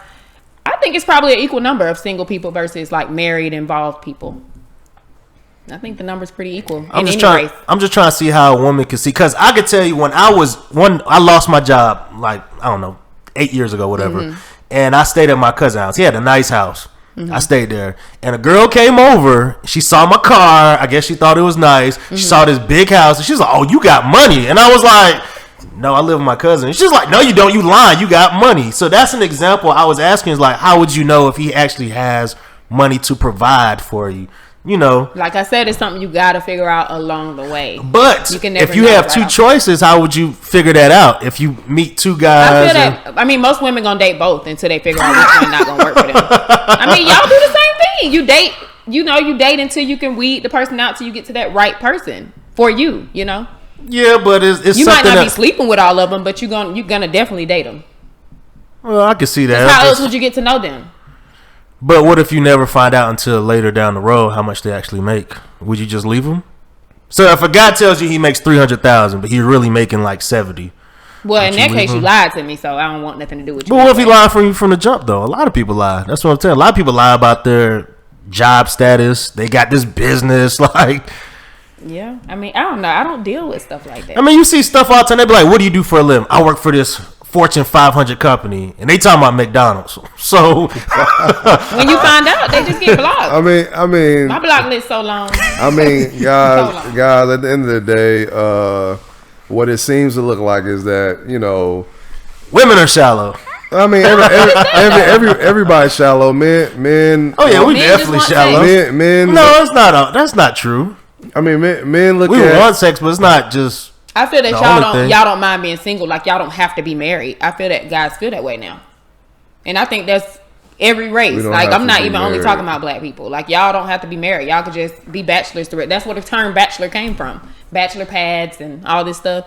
Bachelor parties. Like, it's because you're being a bachelor. But I mean, it's hard finding good women too, though. Yeah, I 100% agree. But see, it's funny in that way because men would say it's hard to find good women, and then women say it's hard to find good men, right? I think it's just a result of what we live in. The time we live in, and how you have to look at what changed over time, and it was women becoming more independent. That's the pretty much the single or the biggest factor probably in the change in society over the last 40 to 50 years. So Kinos, we talked about this last time. We asked Mimi this. So what if you see a guy that you like, you see two guys that you like, and then you hit them with that, I'll follow you on Instagram.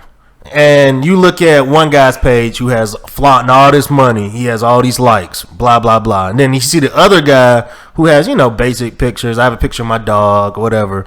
So which one would you be attracted to more based off that? In that situation, I would be attracted to the second person only because I don't want somebody that's like super flashy. Like I'm not gonna. I think we had a conversation one day. Like me and my friends go out a lot. So if we're going into a section, a guy's section or whatever, my sister and one of my other friends, they would more so be the ones to talk to the person that bought the section. Like with me, I'm gonna just be the one that's like falling back. I'm quiet. You know what I'm saying? If somebody talks to me, they talk to me. If they don't, they don't. But I'm just here. So why is that? Why would that be different from online than the guy who has a lot of money? Yeah, because he's flashing it. Like I don't want nobody like that. But you just said you want the guy that gets the brand new 2019 Benz and all that. Yeah, he's flashing too, ain't he? Not really. No, because that person might not even have a social media. I'm just trying to understand. I don't know how to explain it. Yeah, I mean, I think I think it boils down to what people said throughout the years. Like women are from Venus, men are from Mars. Like, yeah. It's just different. Whether it be instinctual in our DNA, like we're just wired different. Yeah. Like because some women might go for the one that's flashing all his money and stuff like that. I know a lot of women who just I'm want not gonna that. go for that one. So because I need to be the popping one on Instagram. I choose. Like, so, it's different when it comes to social media. Like, that's a totally different topic because I don't want anybody that's always online, always liking a million pictures. Like, I don't want that person at all. But what if you're dating the guy, he has all the money, he's providing for you, you're not working. I would probably just tell him, like, fall back on the social media. But what if he doesn't want to? And he'd be like, hey, I'm paying you. I'm giving you this money. You can't tell me shit. What do you do then? What do you do then? Just tell him how I feel, and then if he don't respect my feelings, then I have to just go with the other guy, I guess. So basically, guys, at the end of the day, so basically, guys, in short terms, Wayne told us it was MOB, and sadly to say, that's why he was saying this, right? Because money, I'm telling you, money controls everything. Everything. Okay, so basically, the more money you got, the better girl you can get, and the worst things you can do. More girls you can get. The more girls you can get, and basically you untouchable, pretty much. I mean, it's crazy because you look at it, it shows like Future got like 9 baby mamas, right? Exactly. And you would think women would be like, he don't look like nothing. Women, you would think women would be like, oh, he hang around a bunch of people that talk violence, do drugs. Put my children in danger or something like that, or put my life in danger. But no, they still out there. They still out there. 9 people are securing the bag. So having kids with them. Right. Well, money bags. Baby mama ain't securing the bag. She ain't securing that bag. She is though. She already had the kid for him. So, but she ain't getting nothing though. Why she not getting nothing? You didn't see the thing? She was complaining that Moneybags girl got a new Lambo truck and she ain't got nothing. She got, like you said, a 95 Honda or something. And she's pissed about it. Yeah. I've seen that video, but I ain't think and people are arguing about that. I think her whole point was, though, they just broke up 9 months ago. 9 months is very recent. Oh, see, I didn't know that. But like they say, the person that wants to do it for you will do it for you. That's just point blank, period. So just like you gave Nicole a ring, you just told me, you dated somebody else in the past. You didn't give that person a ring because guess what? Nicole provided something different for you. So Ari is probably providing something different for Moneybag that old girl didn't. I don't know. Like what? I don't know. Because Ari already had, the bag or whatever. She was dating these boxers and stuff. That she did for him mentally because, he didn't buy his baby mama a lamb. So I don't know. Yeah, I mean, it could be for various reasons, but guys, get your money is what it boils down. If you want a relationship, so don't worry about your wife loving you. It's not about that. Guys, let's get this clear. Hold on. Let's get this clear, guys. You might be in love, she not, bruh. So no, but most of the time, the dude is not in love. Like, that's not true. I'm in love with Nicole. Now, what you mean? And maybe truth be told, maybe that's say I love you first. The girl, I always say it first. That's not true. I think I said I love you first. No, I doubt it. Why? Why is that? What's your sign? I'm a Leo. Oh, you definitely ain't say it first. What does that mean? No. That changed the whole dynamic of this conversation. What? He's a Leo, girls. What is that? I don't know what that means. I don't know what that means. You know what's so funny, guys? When we talking about horoscopes, I can interject this and we can kind of switch directions, right?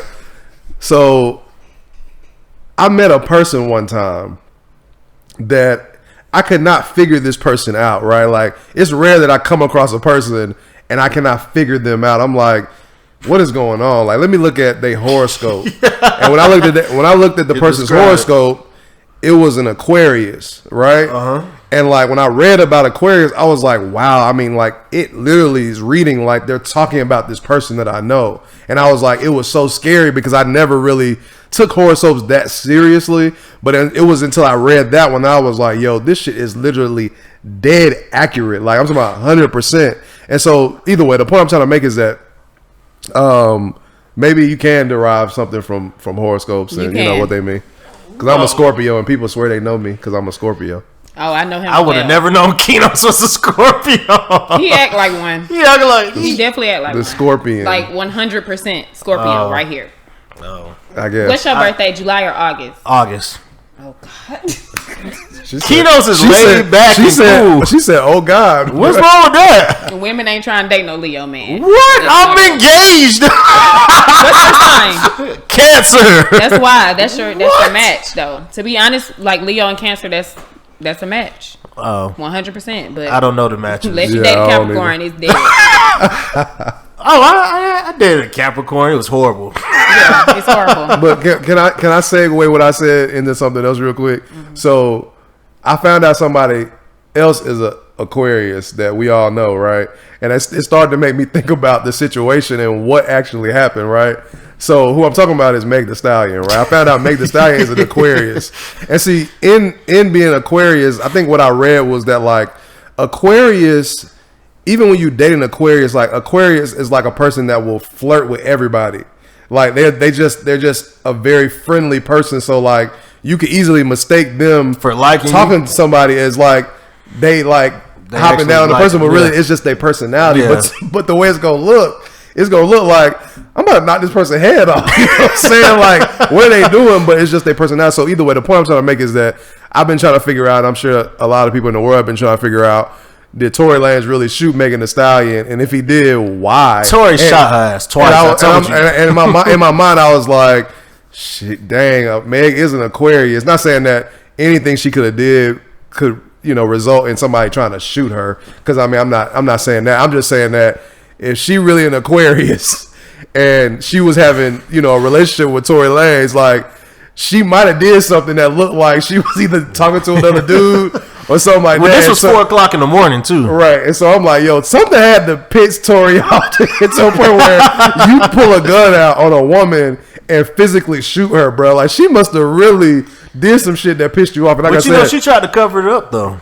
Well, yeah, she probably was looking out. I mean, at the end of the day, I mean, like, if he did shoot her, like, there could be some attempted murder type charges. You know what I mean? Like, well, he did get arrested, so yeah. And I think they actually ramped his charges up. I think I heard somebody say earlier to like aggravated assault or something like that. So, I guess we're gonna see how that shakes out. Because I mean, I just can't believe that an artist would do some shit like that to your career, put this other person's career in jeopardy. She might not be that bad because I didn't think Leo's was bad.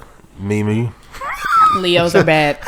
My sister's a Leo. Keno's can give you more information on that. What's her birthday?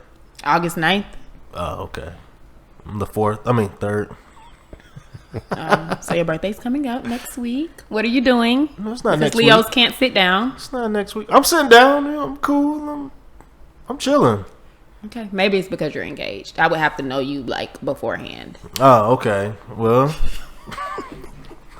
I would have to know you in Arkansas.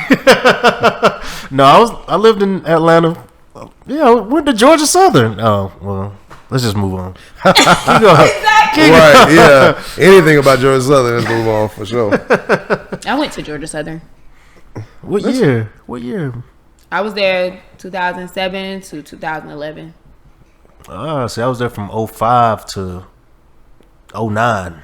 Oh, okay. So you were a junior when I was a freshman. I think so. Might have been a 4th year junior. That don't make sense. No, it does. But anyway, so yes, I do want everyone to know that when you're looking to date and get married, you go off these two things. Are you marrying for money or are you marrying for love? I think every female is going to be different. They're going to answer it different. But that's something that you guys can ask the girl on the first date. That's a fact. What? Fact. You gonna ask that on the first date? I mean, you ain't gonna ask it, but you can kind of like say like, "Oh yeah, me and my friends were talking, and I wonder how." And you can just gauge what the person gonna say and how they. But guys, I know this for a fact. Whether whether y'all have this agreement about what y'all do at the end of the day, if you go on a date with a woman and you say anything about who paid for what, she gonna think you weak. Yep. She probably not gonna want to talk to you. Yep. I'm telling you this. This is a fact. Yeah, I had a friend. She went on a first date and she ran the tab up to like $300 at STK. Oh no! And the guy said, "Oh, so you gonna leave a tip, right?" She was like, "What? Why she won't even leave a tip." See, the first date. She won't even leave a tip. The first date, though. The tip. If she want to spend $300, she can at least put the tip down. But hey guys, they entitled out here, bro. It's some entitled women out here, guys. Like they associating their worth with how much money you spending. So get your money pimping and have 9 baby mamas like Future, because that seems to work. She could at least be like, we can go half on the tip. If she go 20%, that's $60. What are you telling your daughter? What do you mean? If you ran the checkup, he's gonna automatically expect sex. I'm gonna tell you that right now. That's why she ran it up. And I'm gonna for sure tell my daughter this: never have a man thinking that you can be bought. Yeah, exactly. Don't ever have nobody thinking that if they got a lot of money, they can simply have you because of that. No, we not. I don't think the guy gonna think that on the first date. Checkup for wait. I don't think they gonna think that on the first date. I don't think that. But if the guy chose to take her to this nice restaurant, you already know in your mind how much it may cost. Around about we in our 30s. But to that dates point, is more than $50. But to that point, the woman, because I've been in scenarios like that where you take women places. It don't matter where you take them. For some reason, women always go overboard. I've noticed this a lot. Like the dude orders something regular, he just chilling, having a drink, and the woman like, I want something I don't eat. Where y'all special menu at? Exactly. What the wine bottles talking about? I'm ordering off this. The 1942. Look, I'm ordering off this $5 special drink list, and she like, y'all got Grand Marnier? It's like y'all got Casa Azul. Y'all got 1942. It's just like who are you? No, one last point, guys. I want to make this very clear, right? So like, it be tripping me out to see people that's in my age bracket spend money like they're wealthy. Like I know wealthy people, right? Flexing. They be wanting to do stuff that a 70, 60, 50-year-old person has worked up to in their life, and they have the right to enjoy it, right? But people my age think that they are like entitled. Like, you are not entitled to a 2019 Porsche GT3 RS. Like, I mean, if you make that kind of money, don't get me wrong, if you make that kind of money, do your thing. And if it makes sense financially for you, have at it. You know what I mean? You only live once. But this idea that you are walking around expecting the best of the best, you want the Birkin bag, you want 1942. She nodded her head. Yes. I had a friend, she went on a date with a guy, or not even a date, I think they were just hanging out at the bar. And he was like, y'all want a round of 1,800 shots? And she was like, 1,800? Who drink that? And it's like, girl, if we was at this pool party, you would have drunk that shit. Exactly, but see? She wanted 1942, and she did not give him her number because he offered 1,800 shots. She was, I'm not talking to anybody that's offering 1,800 shots. At least offer Patron. So she said single that now? flat out her mouth. Is she single now? She's single, yeah. She's 37 and single, yeah. She is! Look. We ain't gonna go there. But what I'm gonna say, she want her 1942. What I'm gonna say is this: it's funny because like, I don't drink it. Look. It's funny though because right, like I'm not big into liquor, right? Like I drink, but I don't really be knowing the differences. I mean, I know like, yeah. The better grade of things, right. You know, it might be smoother, or like she said, don't give you a hangover. That's cool, but I'm not really into it that much to where I really care, right? Like if I don't really get hangovers anyway, even if I'm drinking 1800. But I guess the point is that what if she meets a dude who just give a fuck? Yeah, like exactly. He doesn't know because he's not really a drinker. But like you looking at him like, what? 1800? It's just like this nigga can have 600 million in the bank and not be a drinker. But yet, like that's what I'm saying. Like they be gambling, but really I don't think y'all be knowing what y'all doing. I think y'all just at the craps table like throwing the dice like, man, I hope this shit land right. Like it ain't really no smart investment. It's just okay. He got 1942. He balling. Okay, let's give him a number. Like that don't mean nothing. I think a lot of girls think like that though. Like I mean, me personally, I'm not really a 1942 person. I ain't even ever tried it before. But I want Closet Azul though. Don't get it twisted. But I feel that when you're out and you're giving guys your number, and I'm just gonna speak for like 25 to 35 age range. All right, so you out in Atlanta, you with your friends, whatever. A guy approach you and he's like, most guys just gonna say, do you want something to drink? And then you can be like, okay, I want a 1942 shot or whatever. And you'll see their face, you'll see their eyes go like this. Nah, or you gonna say to them, be like, all right, yeah, order it. I got a tab. You know what I'm saying? So it just depends. But I do think women should be more reasonable too, because if you were a guy, would you be buying 1942 shots for a girl? No. So check this out, guys. One point I want to make, right? I got this thing, like, you know how they say like women call men daddy, right? Like the guys they date.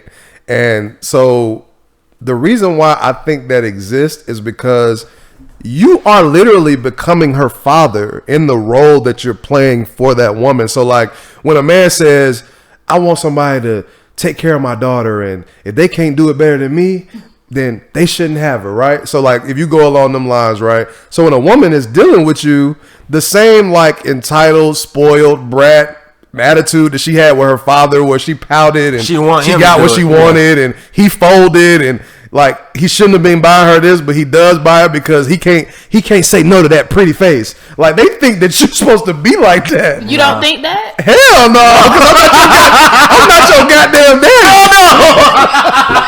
But you they husbands. So, I mean, right? I'm saying. Your father, when look, check this out, peep this out, right? When you're a little girl and you have a grown father that's working, buying you this little toy is it's inconsequential most times. This $20 toy, this little easy bake oven that costs $40, $50, that's nothing.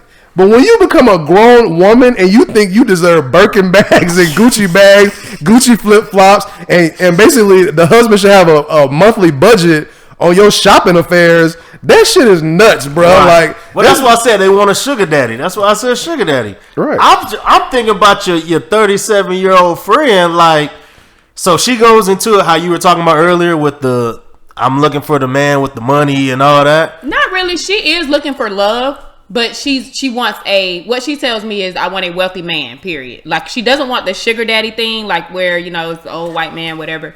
But she does want a man that can provide. I mean, but she's not entitled to, bruh. You want shooting with me in the gym, bro. Exactly. But what if the man is working on something like, have you watched Insecure? Have you seen that show? No, I don't watch TV. But you can give me a summary. Okay, so the main character, she was with her boyfriend. Okay. And he's like a computer software engineer or whatever. Mm-hmm. And so he was struggling with his job, and he was unemployed for a while. They were dating for 6 years. Okay. And then so he went to go work at Best Buy just so he can help support. Like, you laughing already. It's a comedy. So he went to go work at Best Buy just to help support, have some money. But that's go to show how they give a fuck about what our plight is. Exactly. Look, it's just laughing. Just laughing. Is he gonna fix my MacBook at Best Buy? They don't give a damn what you going through, guys. Exactly. So of course, this man being a software engineer, he's depressed. I work at Best Buy. I can't do the things I want for my woman. So of course she goes out and cheats on him. After she cheats on him, they broke up, blah, blah, blah. So he comes up, he gets this great job. He makes his own app. I won't say he's rich, but he's well off now. Mm-hmm. So, of course, why does he get all this with that chick? You cheated on him and left him. That's your problem. And all the women, I'm talking about fans, are bashing. The guy's name is Lawrence. They're bashing him because he's doing better and she's struggling now. And I'm like, but you weren't with him during the struggle. So why should you get all the money now? See, Paul, that's the point we were making earlier, is that women don't feel like they should be a part of your struggle. Exactly. Yeah, like they feel like you should do that shit by yourself. Exactly. And then when you figure that out, come holler at me. That's what they feel like. Like, come holler at me when you got your ducks in a row. Yeah, exactly. And it's like that same face. It's like with that, they gonna give you they gonna give you that Kerry Washington face that everybody be passing around like, you make $40K, like, ew. Like, you work at Best Buy, ew. But that's what I'm saying. Because I think those are things that you should like hold a dude down and stuff like that in our 20s. Like, I feel like that. I feel like once you're 30 and up, 40 and up even, yeah, you should, I don't know like how to explain it, but maybe you shouldn't date at that time because you're struggling. No, but they were together already, is my point. They were together. Were they married? No, but they was living together. They was together for 6 years. And the dude already said he picked the ring out, everything, but he wanted to get his shit together. Okay. So she just went like, well, he's depressed, so I'm gonna go cheat on him. Like, I mean, yeah, that was messed up. But see, check this out. See, the thing is that Lawrence had a degree, like a high value degree, right? Yeah. So like, clearly his downfall and his eventual uprising, like, it wasn't a result of maybe necessarily like him messing up. It could have just been, say, the job market is bad at the time, or during this stretch of time where maybe when you started school, this degree that you thought would be very valuable, for some reason it's maybe it's flooded with people to where there isn't a lot of jobs available. So that's not necessarily his fault. But like Paul said, your girlfriend goes and cheats on you. Now your morale is low, and then you get a come up, and then now she's struggling or she's wanting to get back with you, and you like, bro, like yeah, exactly. You couldn't even hold the kid down for a second. Like yeah, I'm depressed. Like we all might get into a situation like that. Like, let's not act like even for people that's up, you wasn't always up, bro. Like you were saying, I hate to bring up his name, but like Kanye West. I'm not talking about his state of mind now, but he said he was working at what's the Old Navy and all that when he was 30 plus. But look at him now; he's rich as fuck. So y'all think that the girl should wait around for that? No. What I'm saying is, you said you shouldn't have them problems in your 30s. I was like, anything can happen in your 30s. I mean, it can happen, but should you be dating during that time? Like, I don't think a relationship should be forefront if you're going through something. So what if say for instance, you don't want to date and you just meet somebody real cool, like you kick it, everything, but you still struggling. You don't want to date that person? Just think about it. If you really like them, just think about it. Oh, it might get better. You wouldn't want to date them? Wait, so what's happening? Okay, so I meet the person that's real cool, and I find out they're struggling at that time that we're trying to date. Right, yeah. I mean, like, you really like them. Like, say, for instance, you just really like them. Go ahead. So I want to make a point to what you're saying. Like, even if the person isn't struggling, because based on what she said throughout the whole conversation, is like, the woman could just be making more money than the dude. It's not that he's poor. She's just making more. She be making 200. He making 120, and she looking down on him like, "Why I need you?" Yeah, she needs a need for him. He makes 6 figures. Like, he's already in a minority of people. But you have to understand this too. Just because a man may or may not make more money does not mean he's going to treat you better than the other person that's making less money. You see what I'm saying? That's true, but I mean, I guess you just have to see in that situation. They rather cry in a Rolls Royce than a Corolla.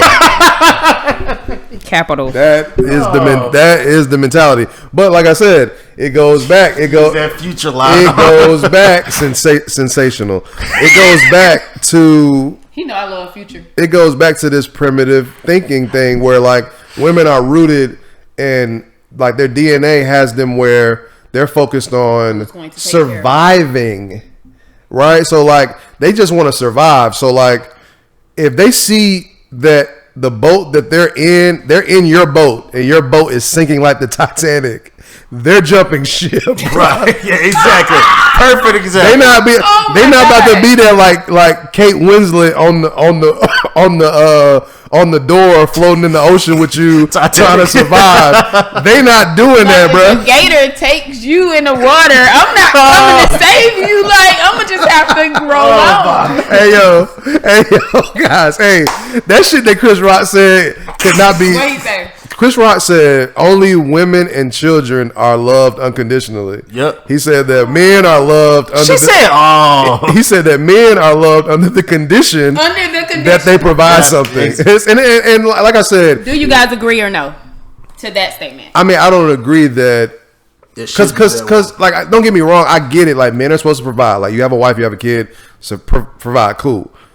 But this idea that like, if something bad happens to the dad, he loses his job, like his family should uproot, leave him. Exactly. Fuck you. Hey dad, fuck you.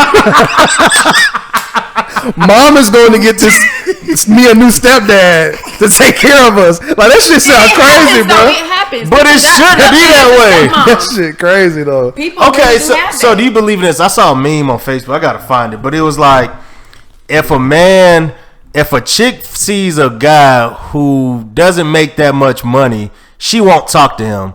But a girl will expect the guy to talk to her if she makes less than him.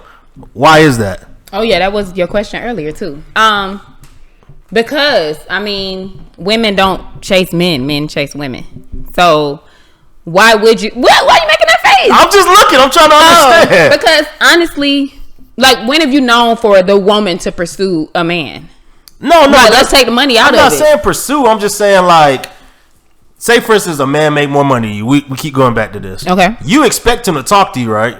Yeah. If he finds you attractive, all that. Right. But if it was vice versa and he makes less, why wouldn't you want to talk to him? That's what I'm trying to understand. Take this serious. I don't understand. Because it's a primitive thing. It's by perception. She is going to look at you like a weak man, a dude that cannot provide anything. She's going to look at you like you're not telling me come talk to you. You're not intelligent. No. I'm not saying come talk. I'm not saying approach. I'm saying like give him the time of day. Like, he approached you, but then you because see, I think women think that if I can do it, you should be doing better than me. Or what do I need you for if you can't do better than me? But women can't do everything men can do. So why is it? So I'm saying, like, y'all be like, if he don't make more money than me, then I can just stay single. And then what happens after that? You just gonna be lonely? You have to be. You don't have to be. You don't have to just say you got to make more money than me. I don't know. I guess. So y'all just think y'all gonna walk around and be Oprah? Is that it? I mean, that would probably be the goal for somebody that's like single in their late 30s, early 40s. If they still like haven't found that person, or they make too much, like let's just say Gabrielle Union, most people that she play in movies she's the one, she's the breadwinner, quote unquote. So she'll be the single person in the movie or whatever the case may be. Even Taraji Henson in that one movie. Most of the movies. Most of the movies. Like, yeah, like Think Like a Man. Think Like a Man. Yeah. So like she had it, and then I mean the person that fell in love with her was the restaurant chef or whatever that looked like a bum, but that was the person who loved her, and she ended up falling for it at that point. So I think that problem? You're late. Yeah, so what's the problem? I mean, I think later in life you can do that. Oh, but no, because she started talking to Morris Chestnut, and he make more money than her, and he was a dick. So that was my point. That's true. That's my point. But see, I think a lot of women will just deal with that. Accept that? Mm-hmm. Oh, yeah, definitely. Even like the movie Temptation. Remember that guy ended up giving her AIDS or something, but she had an amazing time with him. She really enjoyed her time. Like, even, like I always say with like... Until he left. Yeah, I mean, he left, but now even she like... has AIDS the rest right, of her now life. she got AIDS, but that's why the movie was made, probably, so that people can get a different view. But, you know, the guy that loved her, Lance Gross, he, you know, was... really went on with her. his life and had a better life. Yeah, but I mean, at the time or whatever, he did really love her, but she wasn't physically attracted to him like that. You know, he wasn't taking her on the G5s and all this other stuff. Like, you know, it's just guys. I ain't gonna say it again. Just get your money, man. Like, then you can get whatever you want. You can have whatever you want. basically, that's what it boils down to. As we can see out here, dudes that got money, the world is theirs. They do what they want. They can have 10. Dwight Howard got about 10 baby mamas. Don't nobody care. Exactly. Nobody say, yo, damn, that's kind of irresponsible. Or damn, like, even Future. He ain't trying to settle down or whatever. But either way, I mean, like I said, it What do y'all like about Future so much? What do y'all like about Future so much? I like his music. Like, I'm not personally attracted to him. I'm talking about everything, personally, musically, all that. Because it seemed like women just love Future. Is it just because it's money? I feel like people love Future. I don't think it's just women. No, I'm talking about like so attracted to him. Like, I would give him my babies or whatever. I don't know why those women are doing that, because I wouldn't have a baby by Future, but I like his music. Like, I would go to any of his concerts for sure. No, I mean, I get that part, but I'm saying women like the sexual part, and I want to be with him. Like, y'all know this nigga ain't shit, but y'all still see, that's what I don't get. Like, even Lori Harvey, I'm like, Lori Harvey, she's one of the people that can have anybody, more than likely, you know. But see, I be feeling like, I think I told Paul this, like, I think women deep down like them type of dudes because they ain't shit. Like, the girl actually ain't shit either. You just don't know it. Like, she's not going to confess to you what she really be doing. But at the end of the day, I think they're probably just as savage as the dude is. Mm-hmm. And they need somebody just as savage as them. Like, they're not going to, like I was telling. So, Lori Harvey, what do you think of her? Like Lori, like a lot of people, honestly, you don't know a lot about Lori. A lot of people don't know Lori Harvey's real dad was a drug kingpin in Memphis. Oh, okay. You know, they from Memphis. Like, so it's not Steve Harvey. No, that's her stepdad. Oh. But I mean, her legitimate father, biological father, was a drug kingpin. So like, when people be like, why did Lori Harvey talk to Future whoop de whoop whoop? Her dad is a dope boy, pretty much. You know what I mean? So I'm sure. I mean, she talked to Diddy, Trey Songz, Diddy's son. You know what I'm saying? So she's had. They ain't drug dealers. Yeah, that's a fact. That's a fact. I mean, I think it's just I don't know. Just wondering. Y'all love y'all. Yeah, I love Future music wise though. Yes, like I feel like I can relate to the things he talk about or something. I don't know. I don't know what it is. But can you relate? You sell drugs? No. You say you can relate. I just wonder. He don't only. Why do people say he only talk about drugs? He don't only talk about drugs. Don't get it twisted now. Hendrix be talking about real life. Thank you. Looking at the red light, picking through your rear view. Melinda might just pull up on the car trying to spray you. Oh my god. Anyway, so guys, get your money up. You can get what you want and who you want, and you can give the girl the wedding of her dreams and the ring of her dreams, and then you don't have to worry about nothing. See, guys, that's the problem. These women are in La La Land. Exactly. Disney princess. We really in reality. They are in La La Land. That's why she thinks she need a Birkin bag. Don't even got a house. Bag. What you gonna do with a Birkin bag? I need a Chanel bag first. I don't know what that looks like. I don't even really care for the Birkin bag. I'll take one if somebody give it to me, but I prefer the Chanel if I'm paying for it. I need the classic. Does your friend, does she have these bags too? She does not, but I will say she goes to very extravagant restaurants that I probably would never go to at all. But she finds a way to get them dates, them $300 dates. Oh my goodness. Daily. So she looking for a man to take care of her? Is that what you saying? She looking for a husband. Based off his money, right? I think that like I said, I think she wants love too, though. Like, I wouldn't put her in the category of, I just need a man with money. My sister, on the other hand, yes. But our sister out. Her best friend is the person we talking about that's 37. I think she wants love, but she wants somebody with some money too. See, this is the funny part about life, right? So, like, really, truthfully, like, it shouldn't be anything wrong with a woman doing that. So, like I said, dudes are gonna go after the best looking girl they can get. A woman is vice versa gonna go after the dude that got the most money they can get. Don't matter what they look like. So, like, is a dude wrong for going after the best looking girl he can get? He probably, that's his business, right? So, like, it's that woman's business too. And the point I'm trying to make is that life is just kind of messed up that way. You know what I mean? Where it's like, it might not be in your favor. You know what I mean? Like, you might be a great person, but by virtue of kind of like how things are designed at this point, it's like, bruh, your girl might leave you for a dude that make more money than you. And that don't mean that you're a bad person. It just mean like, that's just life, right? Like, it's sick that way in a way. Like, it's you it's see kind of what crazy. Candace Parker did with Sheldon Williams. What happened? You know they had got married. Come on, have you seen Sheldon Williams? But he stopped. His career didn't last that long. But he was popular back then. Right, back then. But then that's what I'm saying. Then she finally left him after.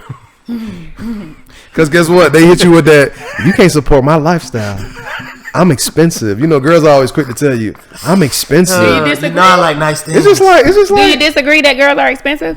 I mean, girls are expensive, but it's like y'all don't even be worried about like the repercussions of anything. Y'all just be like, I'm expensive, and that's life. Repercussions, though? Give me 3 of them. I guess what I'm saying is that like, even if you find a man that is willing to take care of you and all that, like, that doesn't mean, just like how I was talking about, like, if a guy takes you to a restaurant, just because a dude does something doesn't mean you just because he can do it doesn't mean you should take advantage of it.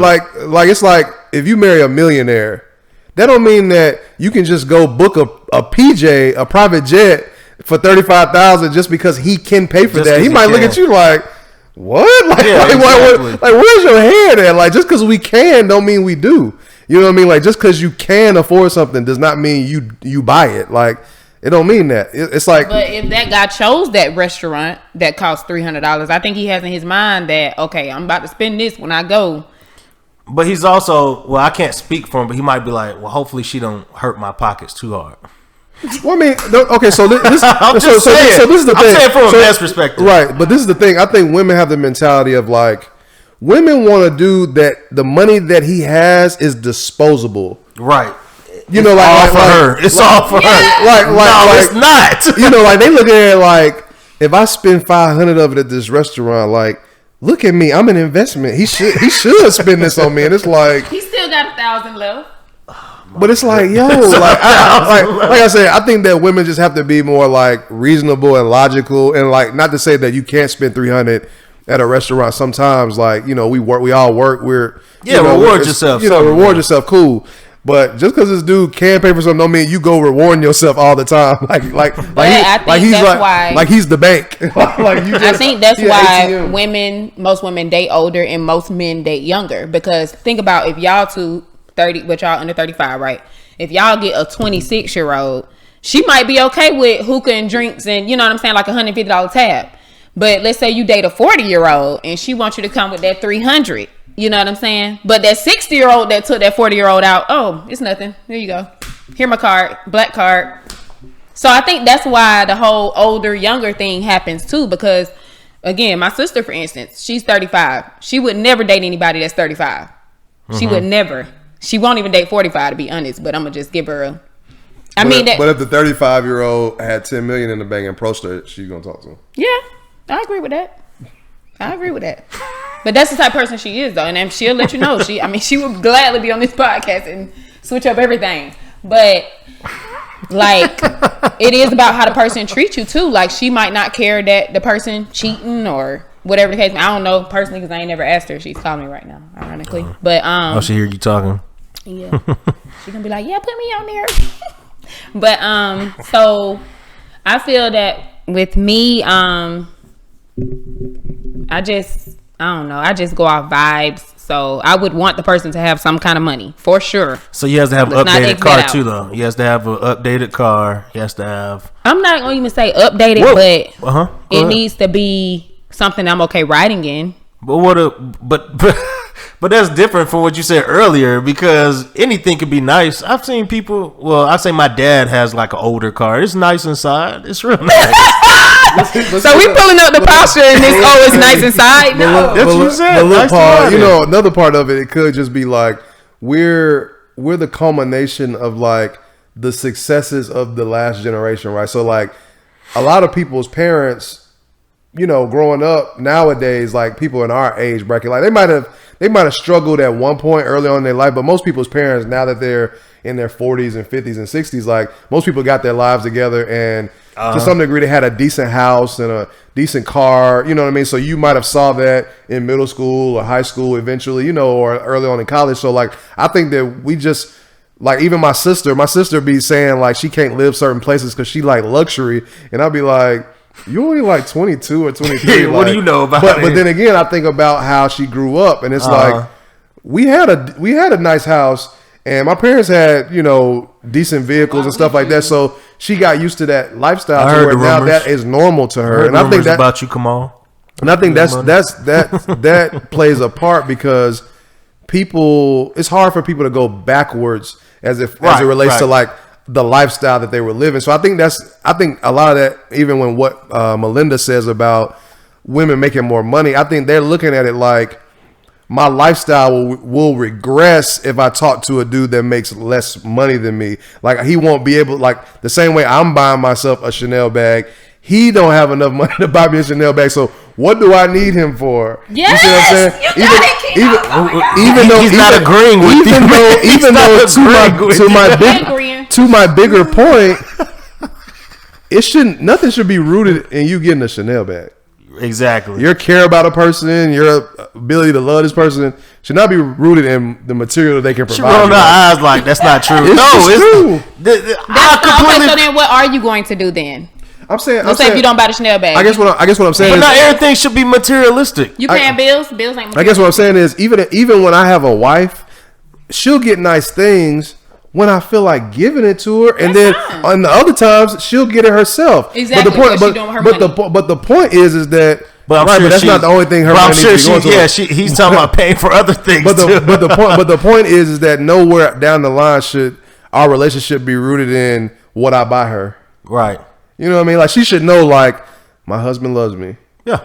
He does give me nice things when he feels like maybe the family can, go without this $2,000 that he spent on a bag. Like that money could have went to an investment or whatever. But people do have to have nice things throughout their life, birthdays and, just because and flowers and all that. I'm cool. I'm down with all that.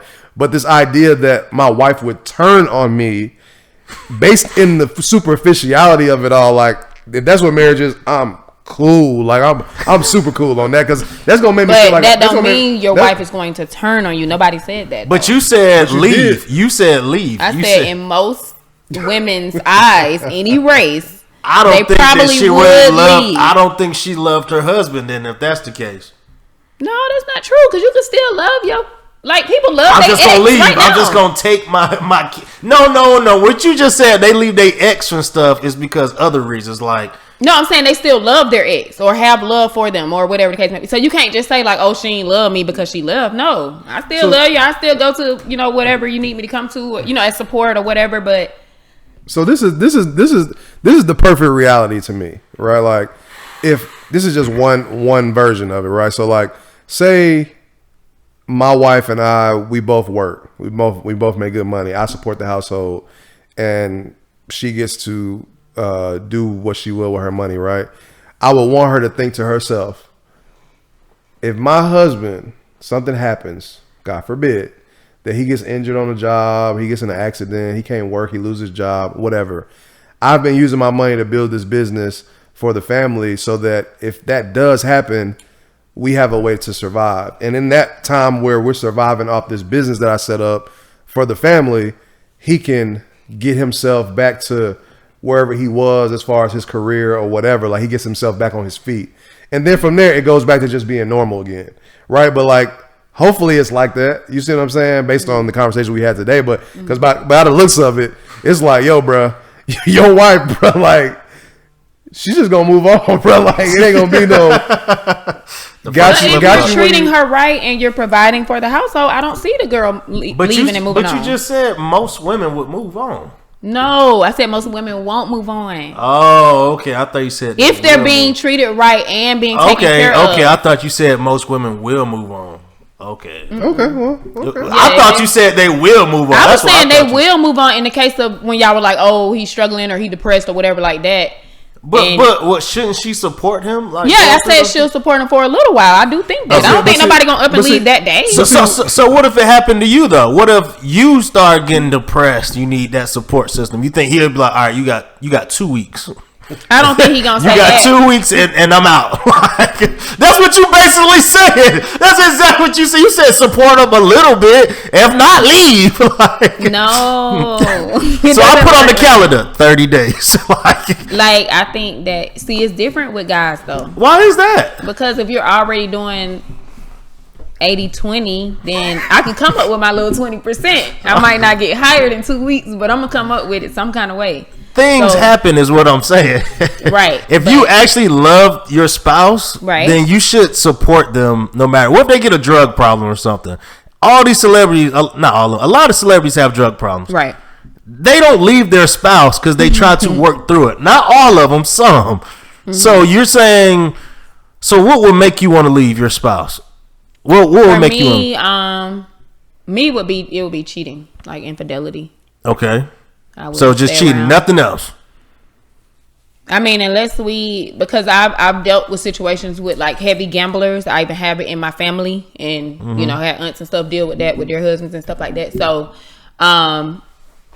gamble to the point where you can't pay your mortgage and you lose your house. Mm-hmm. Oh yeah, I'm gone. We can get divorced that day. I'm not. If anybody mess up my but that's what I'm saying. That's logical things. But I'm saying like, okay, I'll give you like a woman has postpartum. You know, she has postpartum depression. Okay. And so the husband is supposed to be like, hey, you need to man up. Like, I mean, he could say that. Honestly, he could say that. But that wouldn't be right, though. She can't help that she has postpartum. Every man is not, like, emotional to be like, oh, my God, yeah, you'll be okay. Like, no, I'm not saying that, but I'm saying I'm not going to. Should he say, all right, if you don't get your shit straight, and, you know, by the time this baby's 6 months, like, I'm going to leave. Like, you just I don't think he should say that, no. But that's kind of like, that's just grimy. Like, that's just but that's what I'm saying. That's all. But see, Paul, I think what's happening is that it goes back to that primitive thing I'm talking about. Their mentality towards it is something that doesn't apply anymore. So it's like they're looking at it from a perspective that you're providing 100% and they not working. Yeah. So like if you lose everything, of course she's gonna leave because you're the only one providing something. But see, once again, the difference is it's not that. Both parties are working now. So in theory, y'all actually should be like helping each other. Helping each other. So in the sense that like if something bad happens to the husband, he loses his job. You work full time. Now you can help him get back on his feet. And if you lose your job, which is true, but in that case, is that man taking over the gender roles that we were talking about for females? I mean, at the end of the day, it's like him losing his job is not a direct correlation for his masculinity. Right. So like just because he lost his job doesn't mean he's now not a man now. It just means that exactly. It could just be he got furloughed or laid off or whatever. But I guess the point is that in theory, with 2020 politics and how it's structured now with both parties working, there should be nobody failing really, because both parties should be there to catch each other if something like that was to happen. That's how it would appear. It should be, but I think that, you know, women have another thing in their minds. So. I think that you guys should be, and you're about to get married. So you need to be planning to provide for your household. Okay? Oh, I'm providing now. No, you said 50-50 when we first got on here. That doesn't mean I'm not providing, though. Providing means more than 50%. But I just said it's not really 50-50. I just gave you an abstract number. That's what I said. But to that point, then his wife, if she's this successful adult, where is her revenue going? Why does that matter? Because we're married. Because she's making adults money. Exactly. So what? Keynotes can never get off of that topic. So if it Where's her money going? So what about this? What if happened to you? Like you getting money and then your husband is spending all this money. You ain't gonna care where it's going? That's not gonna happen to me. No. But what if? But I'm saying you wouldn't care. You gonna be like, I don't care. I'm definitely gonna care, but I would never be in that situation. You know what I'm saying? Like I'm not gonna get in a situation where I make more than my husband. I'm just not doing that. You know what? It's funny because growing up, women always have this list of men, of this perfect guy. Yeah, we have like the list of the perfect guy we want. And you know what? He doesn't exist. How do you know that? He doesn't. I met this girl in like 2011 something, and she was best friends with my close friend, and she was like, I want this guy, this height. He has certain eye color. He has to have curly hair, the skin complexion, all of this stuff. That's like physical. So what about the other things? But that's what I'm referring to too. He has to make this much money, this and this. And then I'm like, that's not going to happen. You're not going to find this man. She was single for like 8 years until she finally gave that list up. Now she's married with like 3 kids. And that man don't look nothing like she was describing. Absolutely nothing. And I was like, You would have been found this man if you stopped had that stupid list. Yeah. Well, see, I think the shallowness. I think another part of it too is that like people look at themselves like I only got one life to live. And so, and rightfully so, like I said, you're the architect of your life. Paul, you get to design your life however you see fit that is reasonable, that you can actually execute, right? So, like, if you want to be a millionaire, you have the capability to do that. Now, whether you do that, who knows? Right. Like, that is remain to be seen. But just like that girl, it's like she has the right to architect herself where she wants to be with the person she wants. But truth be told, are you ever going to arrive to that destination? You don't quite know. You know what I mean? So you got to kind of say like, okay, what's within reason that works, that's enjoyable, that, you know, I don't feel like I settled or like I got content with my life. I couldn't pursue anything quote unquote better. You know what I mean? So she has the right to do that. It's just that. That's why I told her. If everything is based in that, then you might be disappointed. I told her, I was like, look, I'm glad you know what you want, but realistically, that man ain't out there. It's like if you said, me as Paul Honeywood, the only way I'm going to be happy in life is if I became a millionaire.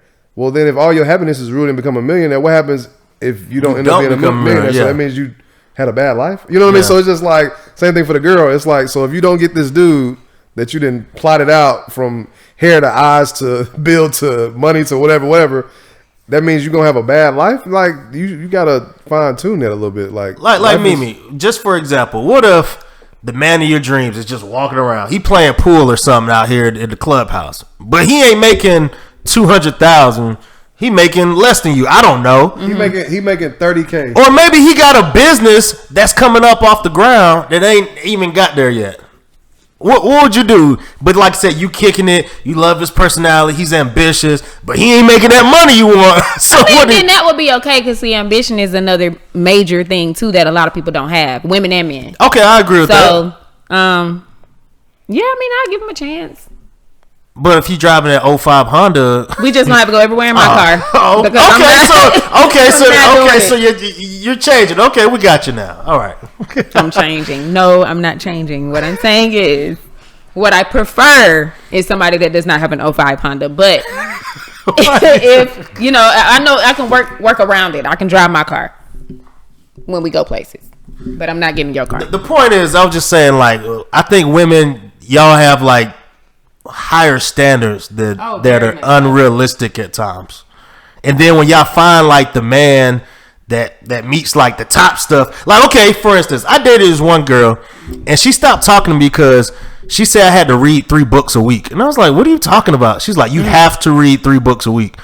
That's top of my list. And I was like, I don't read 3 books. Like, I'm not doing that. Like, personally, I'm not. Like, I read articles, stuff like that. And she was like, well, we can't work out. I was like, okay. So she stopped talking to me. Then, like, 2 years later, she came back and was like, hey, that was kind of stupid. I was like, no shit. Like, yeah, exactly. Like, you got to have some things are unrealistic, but you do have to have high standards.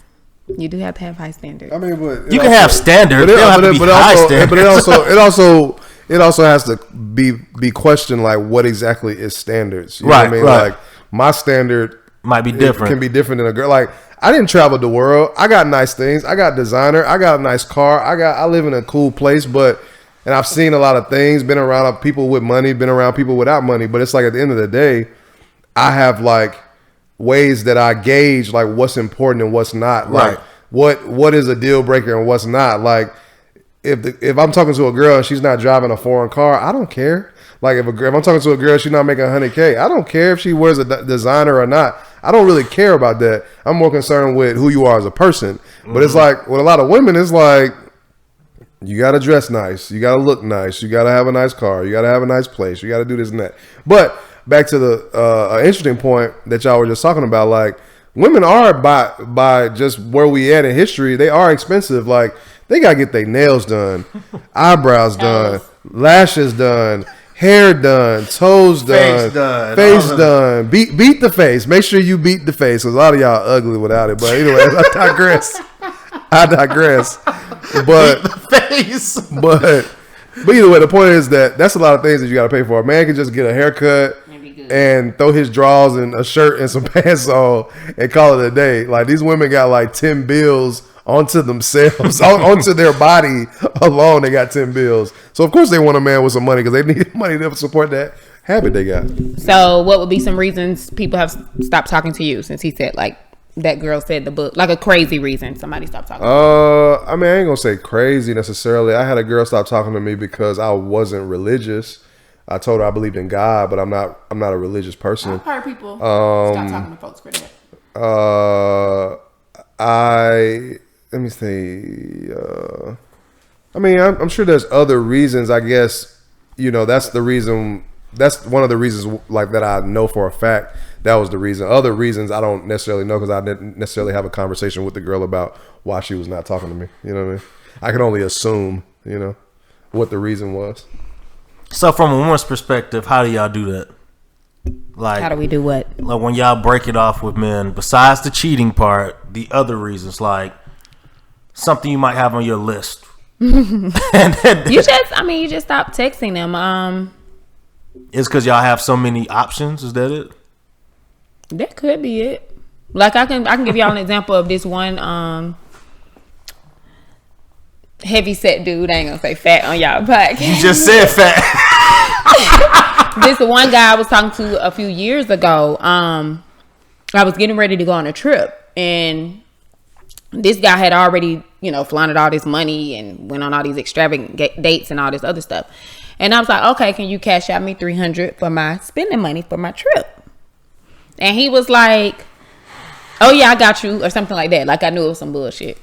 So then the day of the trip comes, this like a week prior. So the day of the trip comes and he's like, I was like, yeah, so you gonna cash out me or what? And he was like, oh nah, something came up. So I just stopped talking to him. He never got another text from me at all. Oh, okay. You can like my pictures on Instagram. That's all you're gonna get from me. Because at that point you didn't keep your word. You lied saying you got something to do, which I done seen the type of money you spending out here, so I know you got $300. So yeah, I was just good. So I mean, it could be simple stuff like that, but when I'm good, I'm good. That's realistic. But I'm just saying, like I said, the books things and So something like off the wall where I start talking to somebody. Because I want to understand how women think. Like, there's been plenty of times, like you said, women just stop talking to dudes. Like, they just stop all of a sudden. They don't have any reason. They just stop. Yeah, I've done that multiple times. So I get it. You may not be getting the attention you want. That could be something that I can say personally. If I'm not getting the attention I want, like if people going weeks or days without texting me, like I'm cool. Oh, okay. So I just, stop texting them, and if they text me back and they're like, oh, hey, how you been? Blah, blah. I'm just going to still keep it in a... Dry. Very dry. Or we going to friend zone it. You know what I'm saying? That happens a lot because I feel like with guys, y'all don't really text much or talk on the phone, FaceTime, all that stuff. And girls are like really into their phones. Yeah. So I do like doing it happens more often than not. Like you can actually like the guy and they're not giving you the attention that you want. Like you out. All right. You check out. Really, Keno, she about to say something. Well, guys, I think we've covered a lot, quite a bit. It's one of them conversations that can go on for days and days and days. Get y'all money, man. Get your money up. Please get your money. That way you can have 10 baby mamas like Future. Or you can just take care of one. Nah, guys, we're not. What sound better though? Seriously, and then we done. But what sound better? 10 baby mamas or 10 females on your team, quote unquote, or that one wife that you take care of 100-0 or 80-20. What sound better? It depends on how much money I got. How much money you got? If I got enough to sustain it all. Think about that. No, I'm just reacting based on the conversation we've had. That like the women don't love you. It's about what you can provide. So I'm gonna get my money, and you can love them and they end up cheating. I keep saying that. Y'all act like women don't cheat. Women don't. I mean, what? Whoa! We ain't about to. Women don't cheat. Women don't cheat. Not sexually, no. What? That's exactly what I'm talking about. Who y'all done had cheat on y'all? What you mean? Women cheat. Women cheat all the time. Look at her. She play with her hair. The women don't cheat. Yeah, we go. I feel like if a woman is happy in her relationship and she's being taken care of, you have no reason to cheat. What am I cheating for? So women just, I mean, not just women, but people cheat. Like, it happens. You said women don't cheat. You said I am happy and satisfied in my. No, that's situation. you. That is you. We're talking about women overall. I mean, most women, the reason they cheat, and we can talk about Jada. The reason they cheat, she wasn't happy and satisfied in her relationship. But she cheated, right? Correct, because she wasn't happy and satisfied in her relationship. Guys, check this out. If Will Smith, the super icon, A1 tier celebrity, if he did it, hey, man. Look, if he can't make his wife happy, you have no chance. So I advise you never to get married. I'm getting married. You know you get married because you already, you at the door. So you're at the door knocking. So trying to fuck it up. Everybody else just save your time, bro. Damn that, get married. Just find you somebody that's cool. Y'all can have a kid. And y'all can co-parent, so and y'all can be happy independently. So I'm gonna remember this when you get married, bro. I'm gonna remember this when you get married. Just co-parent. Just get a person that's logical and reasonable that you can co-parent with. Call it a day. I bet Future said that. I bet Future said that with his first baby mama. Then he said that with his second baby mama. Then the third. Then Sierra wound up somewhere up there. Sierra got her a Russell. We talked about that. That's a whole nother conversation. Man. Ladies, never mind. But for real though, this Russell. All the Russells out there, do not say these women, bruh. Don't say them, bruh. Sierra didn't want this man. Exactly. He didn't want. Hey, Russell, bruh. I'm sorry, bruh. Sierra really didn't want you, my guy. She wanted Future. She still don't. She wanted Future though. If he would have acted right, she would have still been with him. But anyway, that wraps it up. Like, comment. What's the other one? Subscribe. That's right. And share. Most hated podcast. Mimi. Bye, guys.